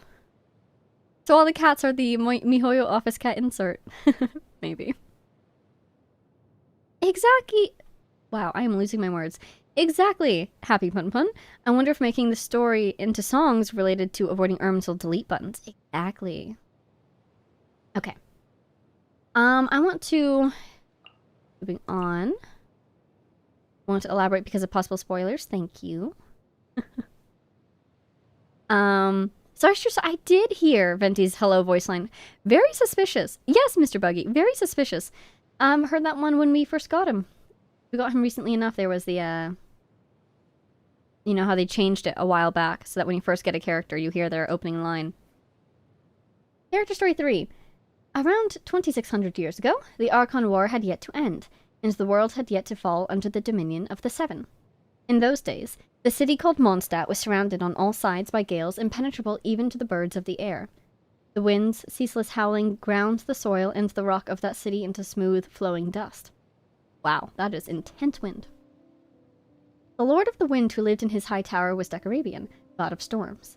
He squinted from on high at his subjects, who bowed before him in the unceasing wind, and, believing them submissive, thought this good. In those days, Venti was but a single thread of the 1,000 winds that roared through the northern lands. Oh, wow, so he was one of those winds, maybe. He who would in latter days be known as Barbados was but a tiny elemental spirit, without a shred of divine dignity, a breeze that brought subtle changes for the better, or tiny seeds of hope. In Mondstadt of old, Venti met a young boy. This lad knew how to play the lyre, and longed to write the greatest poem of all. I do so wish to see the birds in flight, so said the boy who had never seen the blue sky, eagles, or the green grass, his voice almost utterly drowned out by the wind. Friend, will you not come along? Wow, okay, so naturally we've heard the story of old Mondstadt before, during the Archon quest in Mondstadt and all. But this, wow, I didn't realize how intense those winds were. I knew there was like that wall, right? And the people wanted to have freedom, but the wind was so intense that it shredded the rocks around them over time. Speaking of erosion, and it was so loud that you could barely be heard when speaking. Fascinating. That is super cool. I do have a question about Decarabian, the god of storms. So here's my question. It's one of my things on my list of to-dos. Here it is. Let's see. Now that we have long since learned this, but now that we know about the consequence of killing a god, I'm really curious about how things went down in Mondstadt. Because my current understanding is Decorabian is defeated. The Archonhood is kind of passed on to Venti, I guess.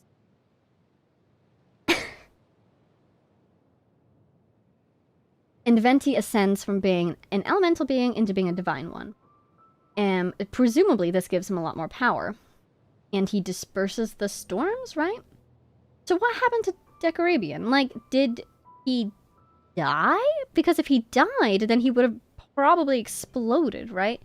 And this isn't mentioned in the stories. Like, I feel like this was a big rebellion, right? If he did implode, a lot of people would have been hurt. But nowhere is it mentioned that this victory is made at great loss. Oh, you know what? That might be in the next story. Before we move on to that, my other thought then is just, the old Mondstadt itself, the tower where we fight Dvalin, not that destroyed. And I feel like it would have been more destroyed. So, I'm just wondering about the details here. Did Venti become the god before Decorabian died, and so he was able to contain the explosion? Because the Archonhood was passed, even though Decorabian wasn't dead yet? That's kind of an idea that I got out of Natlan. Because, you know, the Archon War establishes the idea that you have to defeat all other gods. And then all the... Wow, getting kind of mixed up here. Archon War establishes defeat other gods to become the Archon. And then the other Archons that we've met, particularly like A, kind of imply that the previous Archon has to die before the new one becomes the Archon. But then in Natlan, it's passed down peacefully as far as I can tell. The previous Archon doesn't necessarily have to die in order for the Archonhood to be passed on.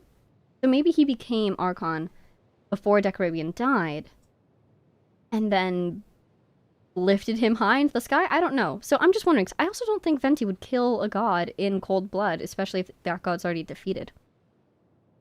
So, I'm gonna catch up on what you guys are saying, so I'm sure you guys have a lot to say. Ooh. Ooh, Zarstrusa, what are you quoting up here? The wind that flows forever? Come back to that one. Pipe Dream is asking, will you be checking out Moonlit Bamboo Forest soon? Hopefully. That's a book I haven't read yet. Yes. I'm trying to recall if I've read that. Is that the one about, I have no idea what that one's about. Yeah, I either have started it and forgot, or I haven't read it yet. So, that'll be on the list. I want more lore on Old Mondstadt. It's an area we haven't really explored yet. Right? I love Mondstadt so much. And it's so fascinating how it makes sense that it's so simple compared to other areas as the starter area.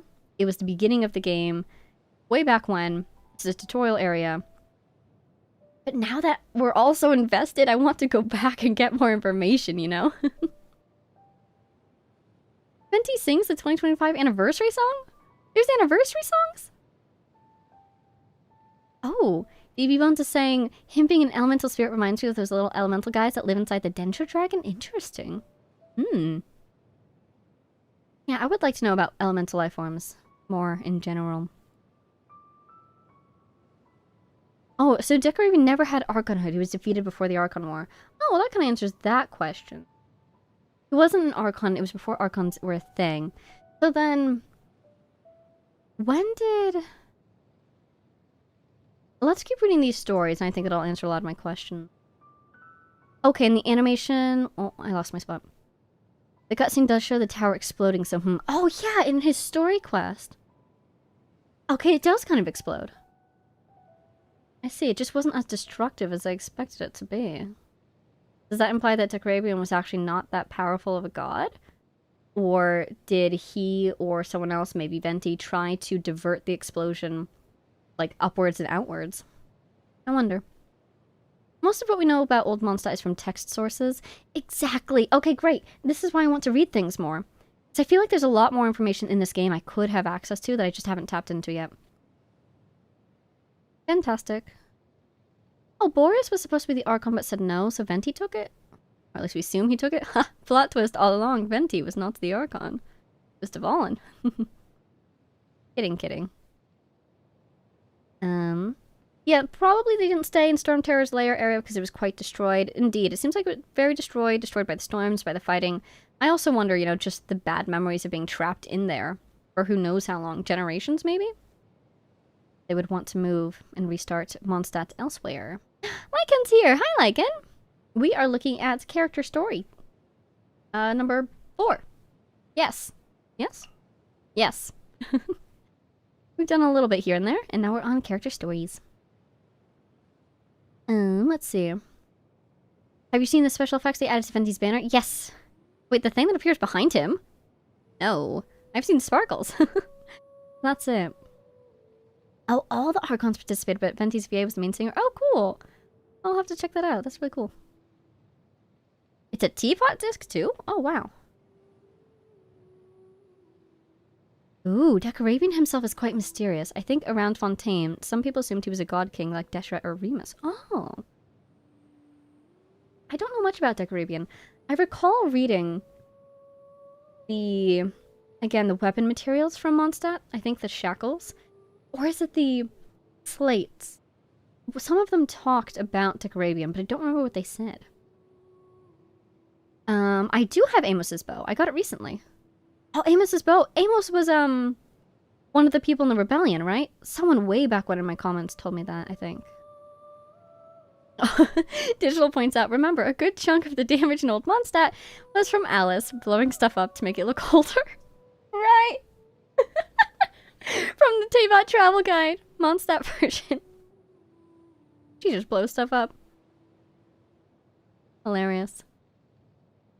Okay. Okay, good to know. All right, let's keep reading and see what else this has in store for us. Character story 4. The elemental being Venti obtains the feather of an eagle for the lad living in that storm-shrouded city who had never seen a bird in his life. Then war broke out in Mondstadt in the name of freedom. With the feather tucked away in his breast pocket, Venti watched the fall of the eccentric ruler amid the wrack and ruin of revolt, together with his friend. How did he have a pocket if he was a little spirit?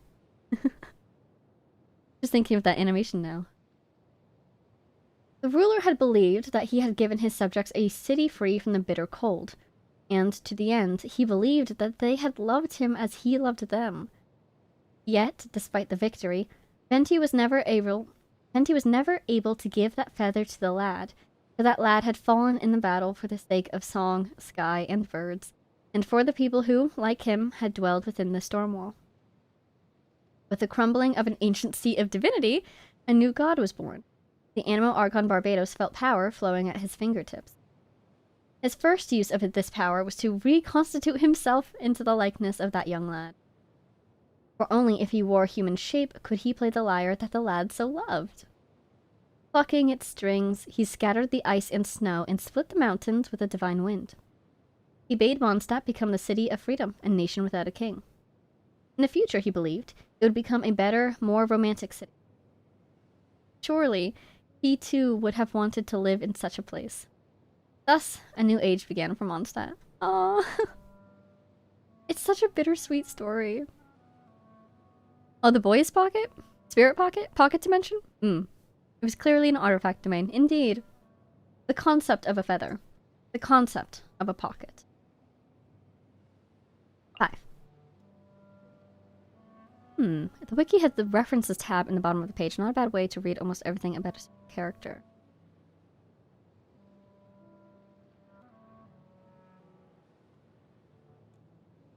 You really are saying something very interesting. Venti called himself a wisp of the thousand winds, right? And I think story 2 or 3 just mentioned that too. And Ishtaroth was called the Thousand Winds. Was she? She was also referred to as the god of all moments, before Sun and Moon. Yeah, she was, the god. I remember this because I thought it was funny. She was the moment. She was all moments. But was she also called the Thousand Winds? That reminds me of, where would this?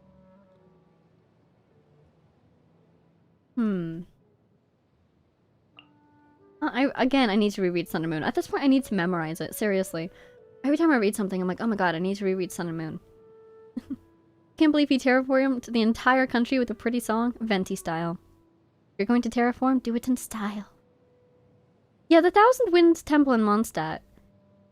And, it's not even a sundial. What are those things called? The sundial-like thing that's there, and the one that's on the, Crab Island. Wind and Time and all that. There's definitely a link there. I remember in Wind and Time it was established that they were worshipped together in Mondstadt at one point. Time and Wind, that is. But, there's more there, isn't there? There's some sort of link. Okay. He got his feather. Here we go. Character Story 5. The Animal Archon cannot take credit for everything in Mondstadt. Credit should be given where credit is due. I shall sing now the praises of things beauteous and true. We thank the west wind whose enduring caresses brings the blossoms of spring, by whose scent we are blessed. Oh, whose enduring caress brings the blossoms of spring, by whose scent we are blessed. Finches, ducks, rabbits, and boars, Mondstadt's revival bid them thrive evermore. In summer the lion walks the plains, no words one finds to praise it but these. Do you sweat out your water to make way for wine? Comes the heat of the summer from your mane of sunshine. The mountain mouths and gorges low like drunkards wayward lie. The east wind cares not, for it doesn't walk, it flies. Over the fruit trees it brushes low, and its wings bring the harvest of things that grow. The north wind in the silent forest slumbers, and around it pace the wolves in their numbers, and they finally do. Though most have never a glimpse of them seen, for the wind knows that none is of winter too keen, yet the Animo Archon glimpses and sees that it dreams each night of warm reverie. Aw. As the four seasons in turn shall say their piece, so the four winds too shall never cease. Of course, to look at it differently, I am the one who should be credited here, and not they. Credits should be given where credits belong. If not for the bard who pens the song, then who shall ensure that these tales are passed on? Exactly. Exactly. Memory and song. Seeds of stories brought by the wind and cultivated by time. Exactly. Yeah, they work in tandem, don't they? And again, speaking of Venti's ability to know any song, past, present, or future. Yeah, for sure related to her. In Time's relationship with the wind, yeah. It's fascinating because she is a shade. You know, the shade of time. But what does that make Venti? Like, is he connected to her just because of the wind's innate connection to time in this world? Was he deliberately created? Is he a descendant? I'm curious because, like, right now, I don't know of anything that the shades have created, any life forms. Not including all the stuff that Gold made, because she made that before she... What did she do? She, like, devoured Nibarius? But my current theory about angels is that they were made by either the Shade of Time... No, yes, the Shade of Time or the Shade of Life. That's my best bet for where angels came from. A shade of a shade, right? Yeah, like an aspect. So, I'm super curious. You've been trying to connect Anima to death, but I'm afraid time decided to take all the credits for the winds. Yeah, exactly. It's like there's so many connections with wind and death, but there's so many connections with wind and time. This boy has two moms, and he gets power from both of them? I don't know. Have I read the Fontaine Glider? We did, didn't we? Is that the one that talks about the researcher from Sumeru? I would think that that would be the Sumeru Glider, but actually wasn't it the Fontaine one? I'll take a look at that and refresh. Where the wind doth not blow... Ooh, is this Merijavari? After 1600 years of history, Mondstadt's freedom had sunk to an heretofore-seen unknown low. Oh, never mind, it's the age of aristocracy. Barbados, unwilling to become a tyrant, had departed. But he had never imagined that those to whom he had gifted freedom would make for themselves a tyrant. The aristocracy ruled Mondstadt with a cruel hand, bringing slaves into this land and ignoring the cries of the oppressed. Thus the Animo Archon returned after these 1600 years to what was once the City of Freedom. He heard the cry of the slave girl Vanessa, and together with her raised a rebellion that overthrew the aristocracy. Now, the above is what all know to be the official history of Mondstadt. The story has an interesting little-known twist, however. The one who united the people in Mondstadt in this conflict was indeed the hero Vanessa. But that which caused many of the aristocracy's troops to turn coat was a treachery against the wind. A secret treaty was found, a betrayal of the city. The aristocrats had forsaken the wind and sold everything in Mondstadt to the Geo-Archon of the neighboring land. At the treaty's end was carved an insignia inimitable. Wow. At the treaty's end was carved an insignia inimitable by all save the deity so named, Rex Lapis. How the soldiers that had once oppressed the slaves shuddered when they saw that they too would become slaves in a foreign land. The news and the conflict spread like wildfire, consuming the aristocracy. It was only many years later that historians would discover that this treaty was a fake. As it turned out, Venti had once practiced the art of forgery in order to play pranks on the Geo-Archon, but could never deceive the god of wealth and transaction. Even so, his adeptness would come into play after several hundred years. What a happy coincidence! You never know. You really never know when that skill that you picked up will come in handy. I can only imagine Zhongli's face. Do you think... Oh my god. I hope he heard about this. That must have been hilarious. I love it. Something so serious. And yet Venti just pulls such, like, the silliest move to undo the situation. And it worked. Beautiful. That was not mentioned in the Genshin manga. I love it. Venti going to be revealed to be the Heavenly Principles any second now? Amazing. Venti, are you the Heavenly Principles? It's between you or Paimon. You can have a duel, and whoever wins. It has to be the Heavenly Principles. Or whoever loses? I don't know. I'm convinced Zhongli has some connection to a shade, I just can't prove it. Man is under an NDA for everything. Really, Zhongli... We've talked about Zhongli before, and how suspicious everything is around Zhongli. Now, I love the man, naturally, but I just want to know his secrets. Oh, the Fontaine is the one that talked about the shade of life creating Angeria out of the heart of the sea. Oh. Okay. So there's an example of a life form created by a shade. Fascinating. I mean, besides other life forms, we know that the primordial one and one of the shades created basically all human version life. But I'm wondering about life forms created just by the shades alone. So Angeria could be an example. Haha. Yes, no, thank you for mentioning, because I did forget about that. His cubes definitely reminded me of someone else. He does have a very cube-shaped ultimate, doesn't he?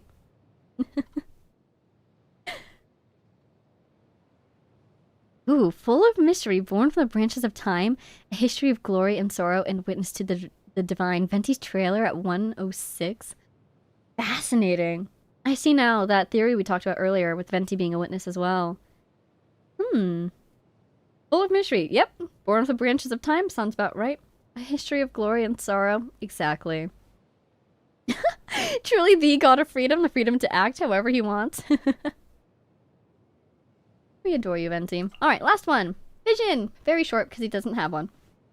The 7 Archons do not need visions, for they already have great power.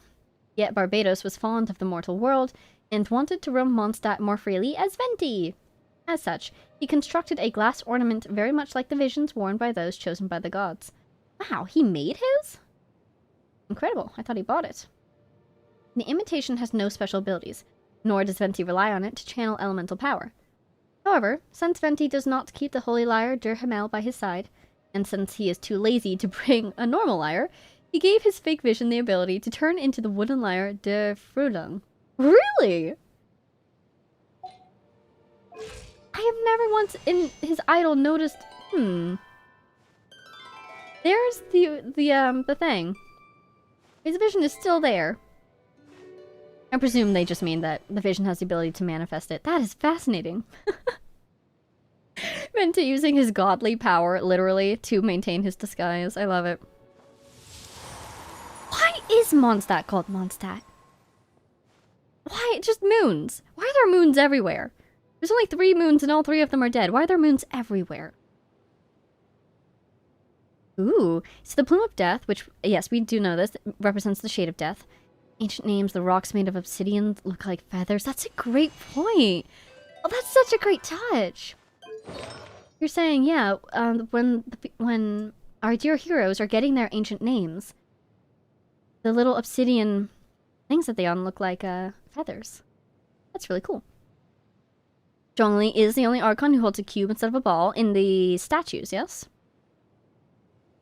Like, it makes sense for Geo, but just because something makes sense doesn't mean that there aren't more reasons behind it or greater consequences behind it.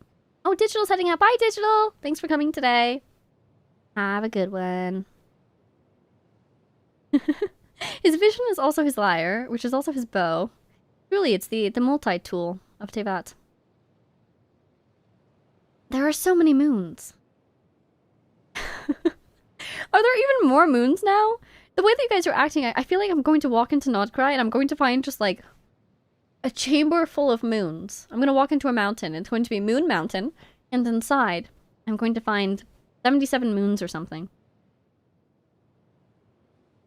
There's a giant hollow on the moon in Zenless? I did not know that. Did I know that? If I did know that, I forgot that. There's a giant hollow on the moon? Oh, is that why it looks like that? Oh my god, I need to go look at the moon in Zenless again. Moons everywhere. Okay. Okay. Fantastic. Here we are in voice lines. Are there any that you recommend we listen to? Birthday. Someone once told me you're supposed to eat a cake on your birthday. Ta-da! Here's your birthday cake. It's apple flavored. And here's a spoon. The cake didn't rise properly in the oven. That's why it looks more akin to an apple pie.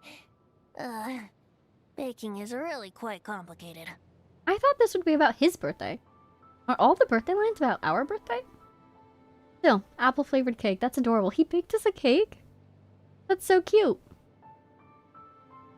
Larua can also be read as glazed moon? I love it. About the Archons, about Morax. The Archons for sure, but not Malwikas. Ooh. I know, I am definitely going to enjoy this apple pie cake. It sounds delicious. About the vision. You want to know about my vision? Oh, go on then. Huh? Take a look for yourself. I can make you a matching one if you like. He literally could though, couldn't he? He did, kind of. We have the power of animo already. Okay. I want to do a couple of these about us's, and then we'll do the Archons. Also about Venti. Practice? Me? There's no need. I already know every song in Tevat. I'm sure he does, but you can't not practice. I've decided to write a song about you. Oh no. What are you giving me that look for? Can't afford it? Don't be preposterous.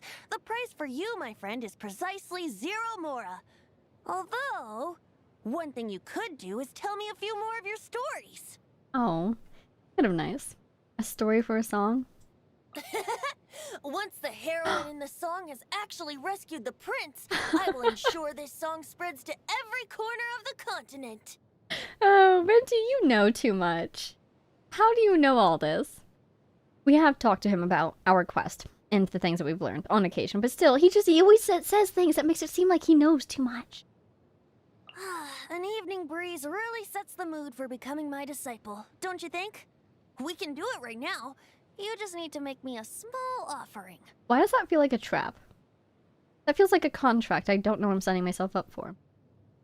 Yeah, exactly, the Battle Pass cutscene. That's what it made me think of too. What's that? Do you think I should try harder to be a good Animo Archon? Well, you could be a better devotee too. You could be more pious, more passionate, or... He has no idea what a devotee looks like because he doesn't care about being worshipped. Okay, somebody said more about Venti 3, so we'll add that to the list, but let's do our dear Archons. How Albedo! do you explain white chalk and black soil, or the Earth's dense crust amidst the emptiness of space? Same reason the purest soil gave birth to human life. It's an ancient power with unmistakable properties. Trying to harness it is dangerous indeed. I can't imagine what would happen if someone lost control of it in the city. Never mind. What goes on within Mondstadt's walls is up to Mondstadt's people to deal with. The little laugh at the end. Fascinating. And I love how he says that what goes on in Mondstadt is for the people to deal with, but we know that fully well during paralogism.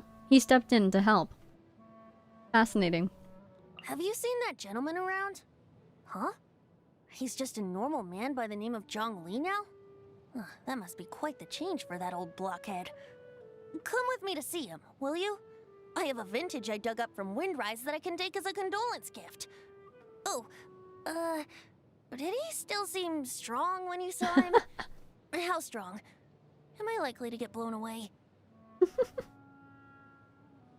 Condolence gift? What, condolence gift for his own death? Amazing. He seems nervous. That's hilarious. I'm thinking of that one Lantern Rite where they basically were hanging out. Lantern Rite and then that poetry event. There's nothing to be nervous about, my friend. I love how it's Mondstadt, Mondstadt, Mondstadt, Morax. Mondstadt. Here's So, I hear you defeated the mighty Raiden Shogun? I recall the days when she was a Kagemusha, seeking to perfect her martial prowess. She now no doubt employs a wide range of reasoning to get you to train with her. Oh, but yes, come close and I shall let you in on her weakness. Desserts. He's not wrong, is he? I'm remembering the, what was it, Dango milk? A Kagemusha, what does that mean? Is that from when she was, her sister's shadow? That era? Is that what that word was? Or is this like pre-archonhood or pre-godhood at all? Ooh. Okay, shadow. Okay, great. So that is her shadow era. Wow. Yeah, Venti, he really has seen it all. Heard it all, perhaps, too. Okay, so there's A. Here's The first thing Nahida. you think of when you hear Dendro Archon is her power over dreams. Her dreams are akin to my ballads, full of emotion and imagination. It goes without saying that we get along really well. That's adorable. I'm so glad they get along. I feel like they would, but also I kind of can't picture it. Them meeting. Oh, I want them to meet. I want them to have interactions. I feel like, you know, with Nahida having been trapped for so long, a free spirit like Venti would be a really good experience for her. So she could learn how to be more, not exactly outgoing, but more adventurous, perhaps? Shadow era sounds like an emo face. You know, we all go through things in life. Let's see. The original 7 did hold meetings, so it's not unusual. Oh, man. I assume... Man, I would love for these guys to hold a meeting. That would be so entertaining. I assume that the Cryo Archon wouldn't attend. But they can't not invite her. That would be insulting if they didn't. And then if they didn't, I bet she would show up to spite them. I'm so... I would love to see these guys interact. Exactly! Nahida interactions with other Archons. Nahida versus Venti in court? Did she take him to court? What? It's a fan edit. I'm just so curious about the scenario here. Nahida and Venti drink together and somehow Nahida drinks him under the table. Indeed. I don't know if she's technically a plant, right? I don't know if she can get drunk. Only a monster wouldn't be able to get along with Nahida, right? She's just so gosh darn reasonable. And precious, but you know I'm biased. Closest we got was Golden Apple 2.8 and Nahida talking over venting the Dodo communication device. Right! I forgot about that. When she spoke to us over the phone. All the Archons joining a Discord call. It's from a Hoya fair. Ooh. Do you think Nahida photosynthesizes? On one hand, yes, I absolutely do. On the other hand, I am now devastated because I don't think she was able to photosynthesize for the 500 years she was trapped inside the sanctuary. Arena! A bard must be versed in both music and song, but a stage performer requires far more skills than just these. Hey, don't you think we should invite her over to put on a show at the next Windbloom Festival? Huh? You want me to talk about how she saved Fontaine? Well, I mean, she's such a talented artiste, it's no wonder. I wouldn't be surprised even if she'd saved the entire world. Oh. And I bet in the long run she did. I'm still thinking about Nihira and photosynthesizing. Is that why she's so little? Oh no. Oh, she's malnourished. I need to get her some fertilizer. It is so sweet. He puts so much respect on Farina. I think she'd love to be called an artiste. You know? Very appropriate. Let's see. Okay. I don't even see Malika's. It's locked. Durin's locked too. That's so sad.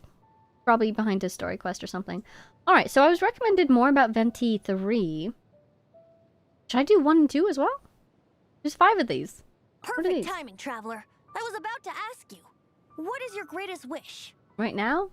Arthame Artis. There's never a dull moment traveling with you. The only minor inconvenience is that pesky little pixie thing that follows you everywhere. She never stops eating.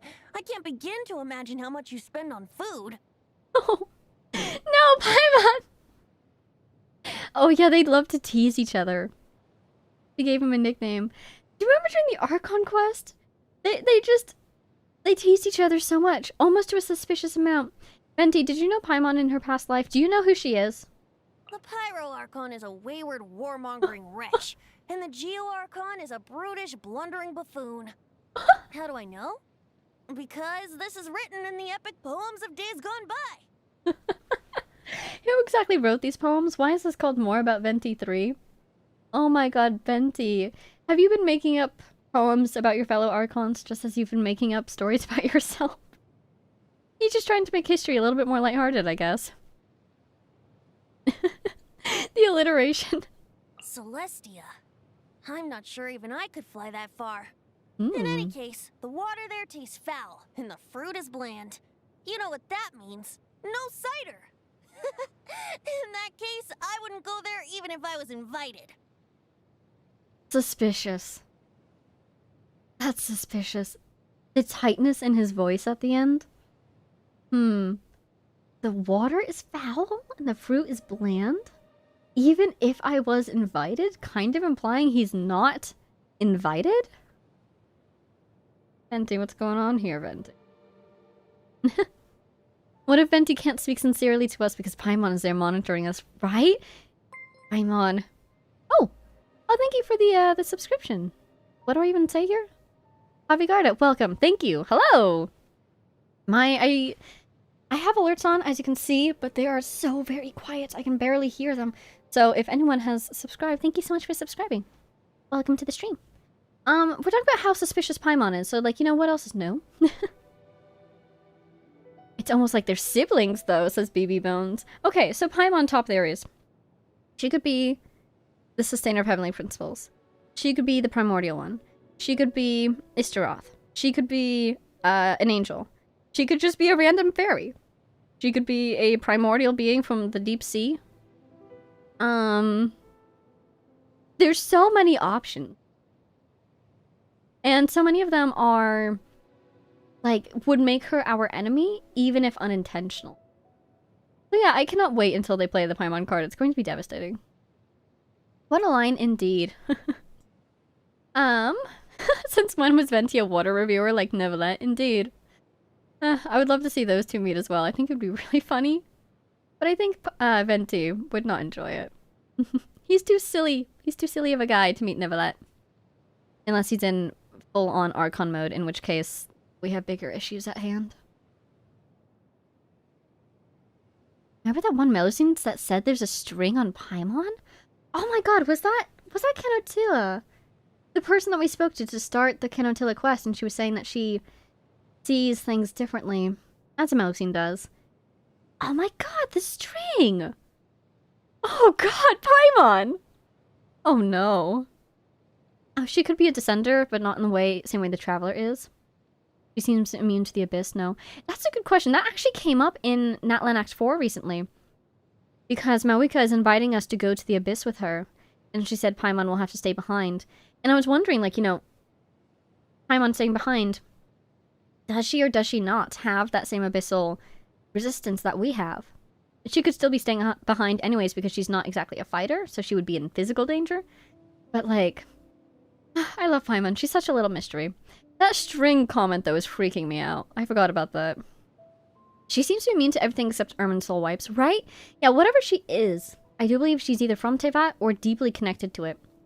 Because she did forget about the Balladeer.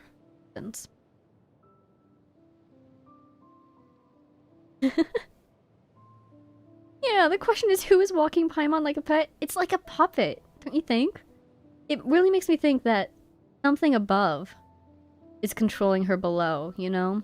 You know, let's see. Are we done with Venti? No, we got one last My Venti. greatest wish? Oh. It has always been to roam free and experience the whole world. Now, I would add that wherever I go, it simply must be with you. Each day with you is an adventure, and where adventurers go, storytellers must follow. Aw. Oh, Venti, you are trying your best, aren't you? I don't know what your secret plans are, but I'm sure you're trying your best. I wanted to look at this again. This, I mentioned briefly earlier. This is huge to me. This? Oh my god. Paimon is a star? That transcends destiny? Like, I'm still freaking out about this. That string, though. Huh. It's like Paimon is deep sea diving in Teyvat somehow. Oh, hello. How's this going? Ooh. Okay, well, we kind of accomplished a lot of what I wanted to do today. Oh, you think it's us and her? Oh, the star is the travel. Oh, and that's why it's and the greatest companion. I really thought it was referring to her. The star that transcends destiny and the greatest companion. Oh, wait, it's both of us? Okay, I'm a little sad that that's not about Paimon, because I thought that was like the best hint we've gotten about her so far. But I also kind of like that we're both in this little square together. That means that that star shape is us then, which is fascinating, because that's also like the Conrian star. We know about our family's connection to Conria. I mean, take a stroll. I won't go too far. Happy Fun Fun. Well, that's also proof that she's a balloon. It can be flown in Fontaine at the start of the month. Oh my god. That is... For all that we tried to argue... What on earth? How long has that been there? That Paimon was not an object, a floating, flying object. And here she is once again being a floating, flying object. Okay, let's see. So I've got my to-do list here, and I really think we got to most of it. Trial, stories, Miliastra. Yeah. Okay. We could just keep reading things ad infinitum, but I think it's a good idea to break it up a little bit. I do kind of want to adjust this chat thing a little bit more.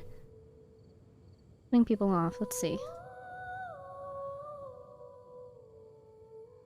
I still have so much to learn about human interactions. Like, where should I put my hands when I'm nervous? I just really want to make friends with everyone. He's so precious. I think what I'm gonna do is I'm gonna try this.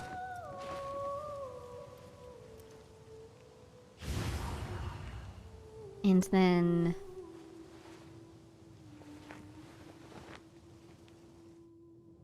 Sorry, just adjusting things on the back end over here. Ah! Oh no, I caused destruction. Everything is gone and bad. Uh-oh. Well, we can fix it. Alright, would somebody mind saying something in the chat really quick if you don't mind helping me test this? Oh, Ballad of the Fjords! Oh, that's a great idea, actually. I want to savor thank every you. scene, every footnote, before I turn to the next one. Make this a little bit smaller. Why it's cutting people off like that? Okay. I do like the idea of doing Ballad of the Fjords. I think there's a little bit of a delay after you update things. Try this. And then I'm gonna close it. And maybe it'll be happier if I close it. Anyways, good enough. Thank you for helping me test it, everybody. I appreciate it. It looks like it looks better. I think it's cutting people off less, but I can't tell. Alright. Aw. Alright, let's see. Ballad of the Fjords. Yeah, that's a great idea. And I think we'll wrap up after that. That was in the Battle Pass? How do I even... Here it is. Oh, you're heading out? Well, thank you so much for coming today. Have a great night time, it seems, and or day. Have a good one. See you next time.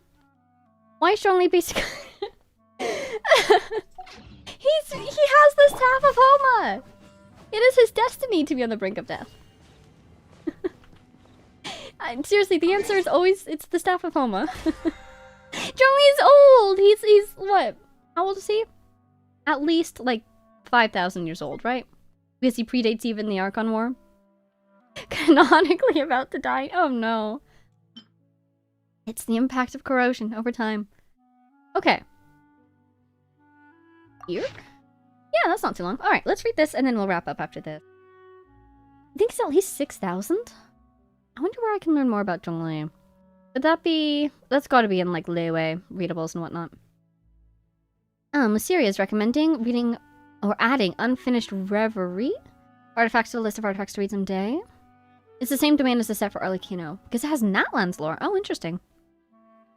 Does make sense. My Hyperbloom teams are the real corrosion. Oh dear. Yeah, everybody on the Hyperbloom team risking their life.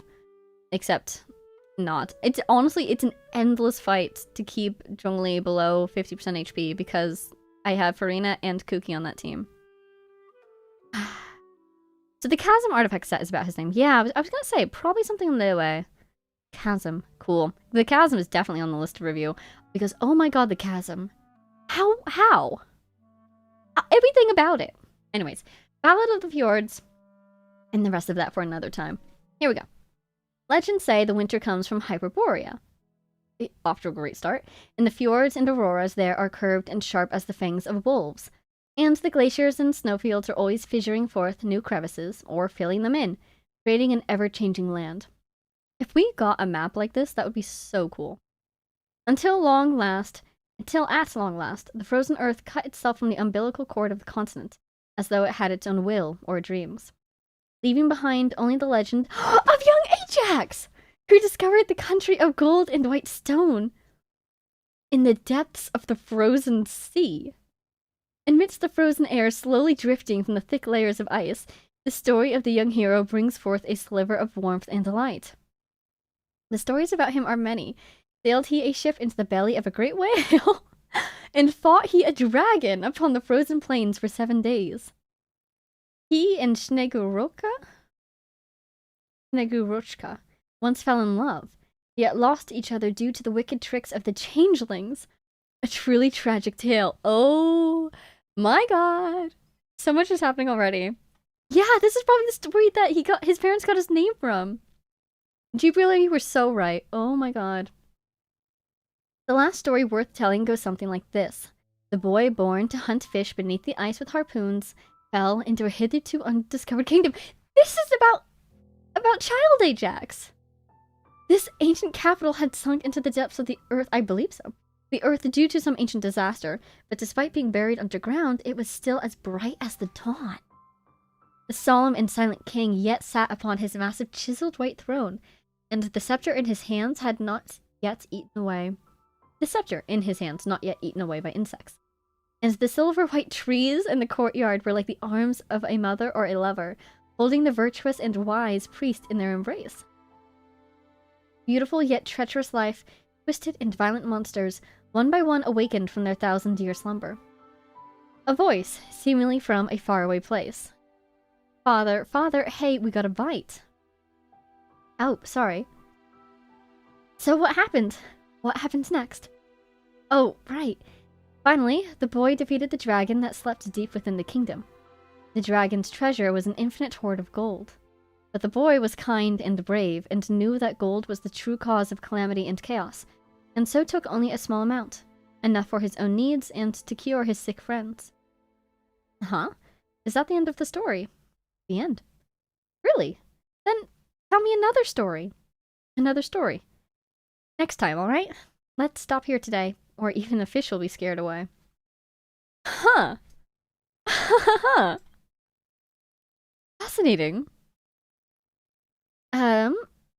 Suffering is saying that Snegurochka, yes, is a granddaughter and companion of dead Moroz, who is like a Santa Claus for Slavic people. Super cool. Oh, Zarshusha is saying a similar thing. Snegurotchka is something like a snow maiden, a New Year character in some Eastern European countries. Okay, so I think this first half is going to be the original Ajax story. The second part, though, either the original Ajax had the same backstory as child, or this is about child as well. I wonder. This bottom part, I think, is probably, I'm sorry, Ajax as well. I think I meant. This bottom part is probably child's father telling him these stories. Maybe? Why is he so distracted and hesitant? But still, okay, Hyperborea. Is that the name for... Well, then what is Snezhnaya? So, like, a mythical land of winter? Man, I would love to see a map in this world with an aurora. Oh, gorgeous. Oh, the first Samsara! That's why it sounds so familiar. Yeah. Do I have that? Oh my god, what is this? You are kidding me! I just found my note that I lost! Oh my god, I lost this months ago and I found it again. I'm so happy. Is this the one that talks about Hyperborea, though? That's not land.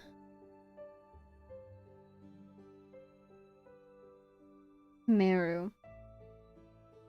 The 4 cycles on here. Oh, it might be in Night System Croix. Because it's the first one, right? The first cycle. There are so many words. Why did I write so small? Anyways, it's the first one. Oh, yes, you guys are saying Hyperborea is one of the civilizations in the unified civilization. Yeah, okay. So what's... Oh, and I dropped the note again. What's really interesting that naturally... So this story is... The boy fell into a undiscovered kingdom deep in the depths of the earth due to some ancient disaster.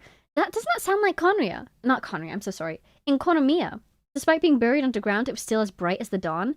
That's the Dainichi Mikoshi. And... I mean, I don't know when... Wait, would this be... No, I don't think so. Because remember in Konomiya, there's that hero who... I believe he's from Konomiya, though. He left to go meet the Watatsumi Omikami. So I don't think this is the same person. This is still Ajax, right? It's still fascinating that there was still a king when he arrived. So he fought... The monsters that awoke from slumber must have been V-Shops, probably. Became dragons. And so he fought a dragon in the frozen plains being maybe... Wow, this is so cool! And yeah, exactly, Pipe Dream. Somebody mentioned in the comments that Enka's weapons look like Child's. So, like, that's been always a huge question mark for me. A very interested question mark. Like, how on earth, when Child summons his weapons, how and why did they look like the weapons from Enkonomiya? I.e. the weapons of the unified civilization. This is so cool. It's like, is that Child's name connecting him to the story, and so he's being influenced by it, and so he's just subconsciously manifesting these weapons as part of that story? Or when he fell into the abyss, did he fall into a place that had aspects of the unified civilization in it?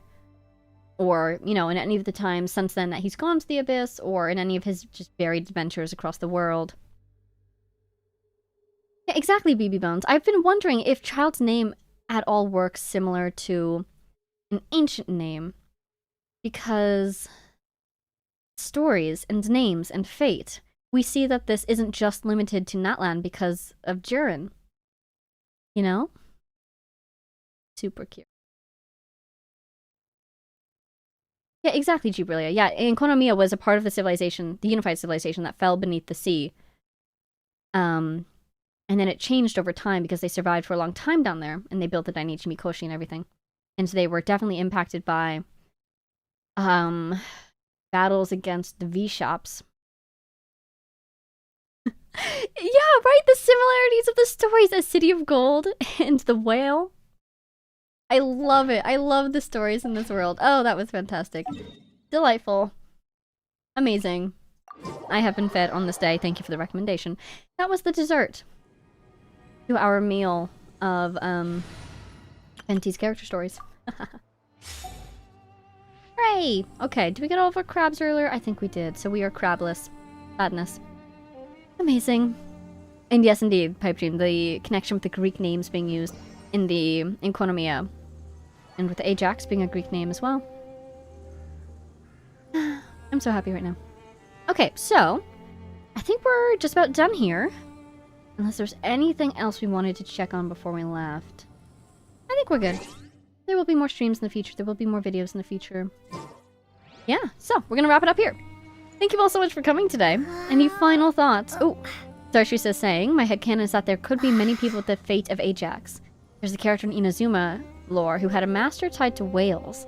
Plus his name is similar to Foul Legacy Transformation in CN. Oh, so cool.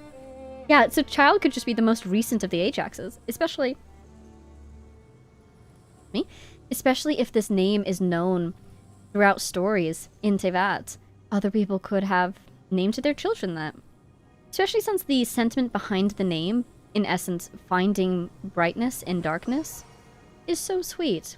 I could easily see a parent wanting to give that to their child, without realizing that it also kind of implies an inheritance of battle, maybe? Same. Oh, true, yeah. Ajax. Ajas. Should be, probably. Again, I'm not too trained on Greek names, I'm more trained on Latin names. Oh man, I'm going to be excited in Non-Cry? What's going on in Non-Cry? Don't answer that question. I'm so curious. But I guess everyone's really enjoying it, so I look forward to it. Alright. Thank you all so much for coming. Remember to hit the mouse wheel to see Lolly to see the bigger elemental sight range? Will do, yes, because I've seen her unique sight, but I haven't noticed that it was a bigger range. Oh yes, you're back to Act 4. Enjoy the video, Brasiest. I hope you like it. Thank you all so much for coming. I don't want to know what's happening in Non-Cry just yet. I would agree. Trying to save my experience for later.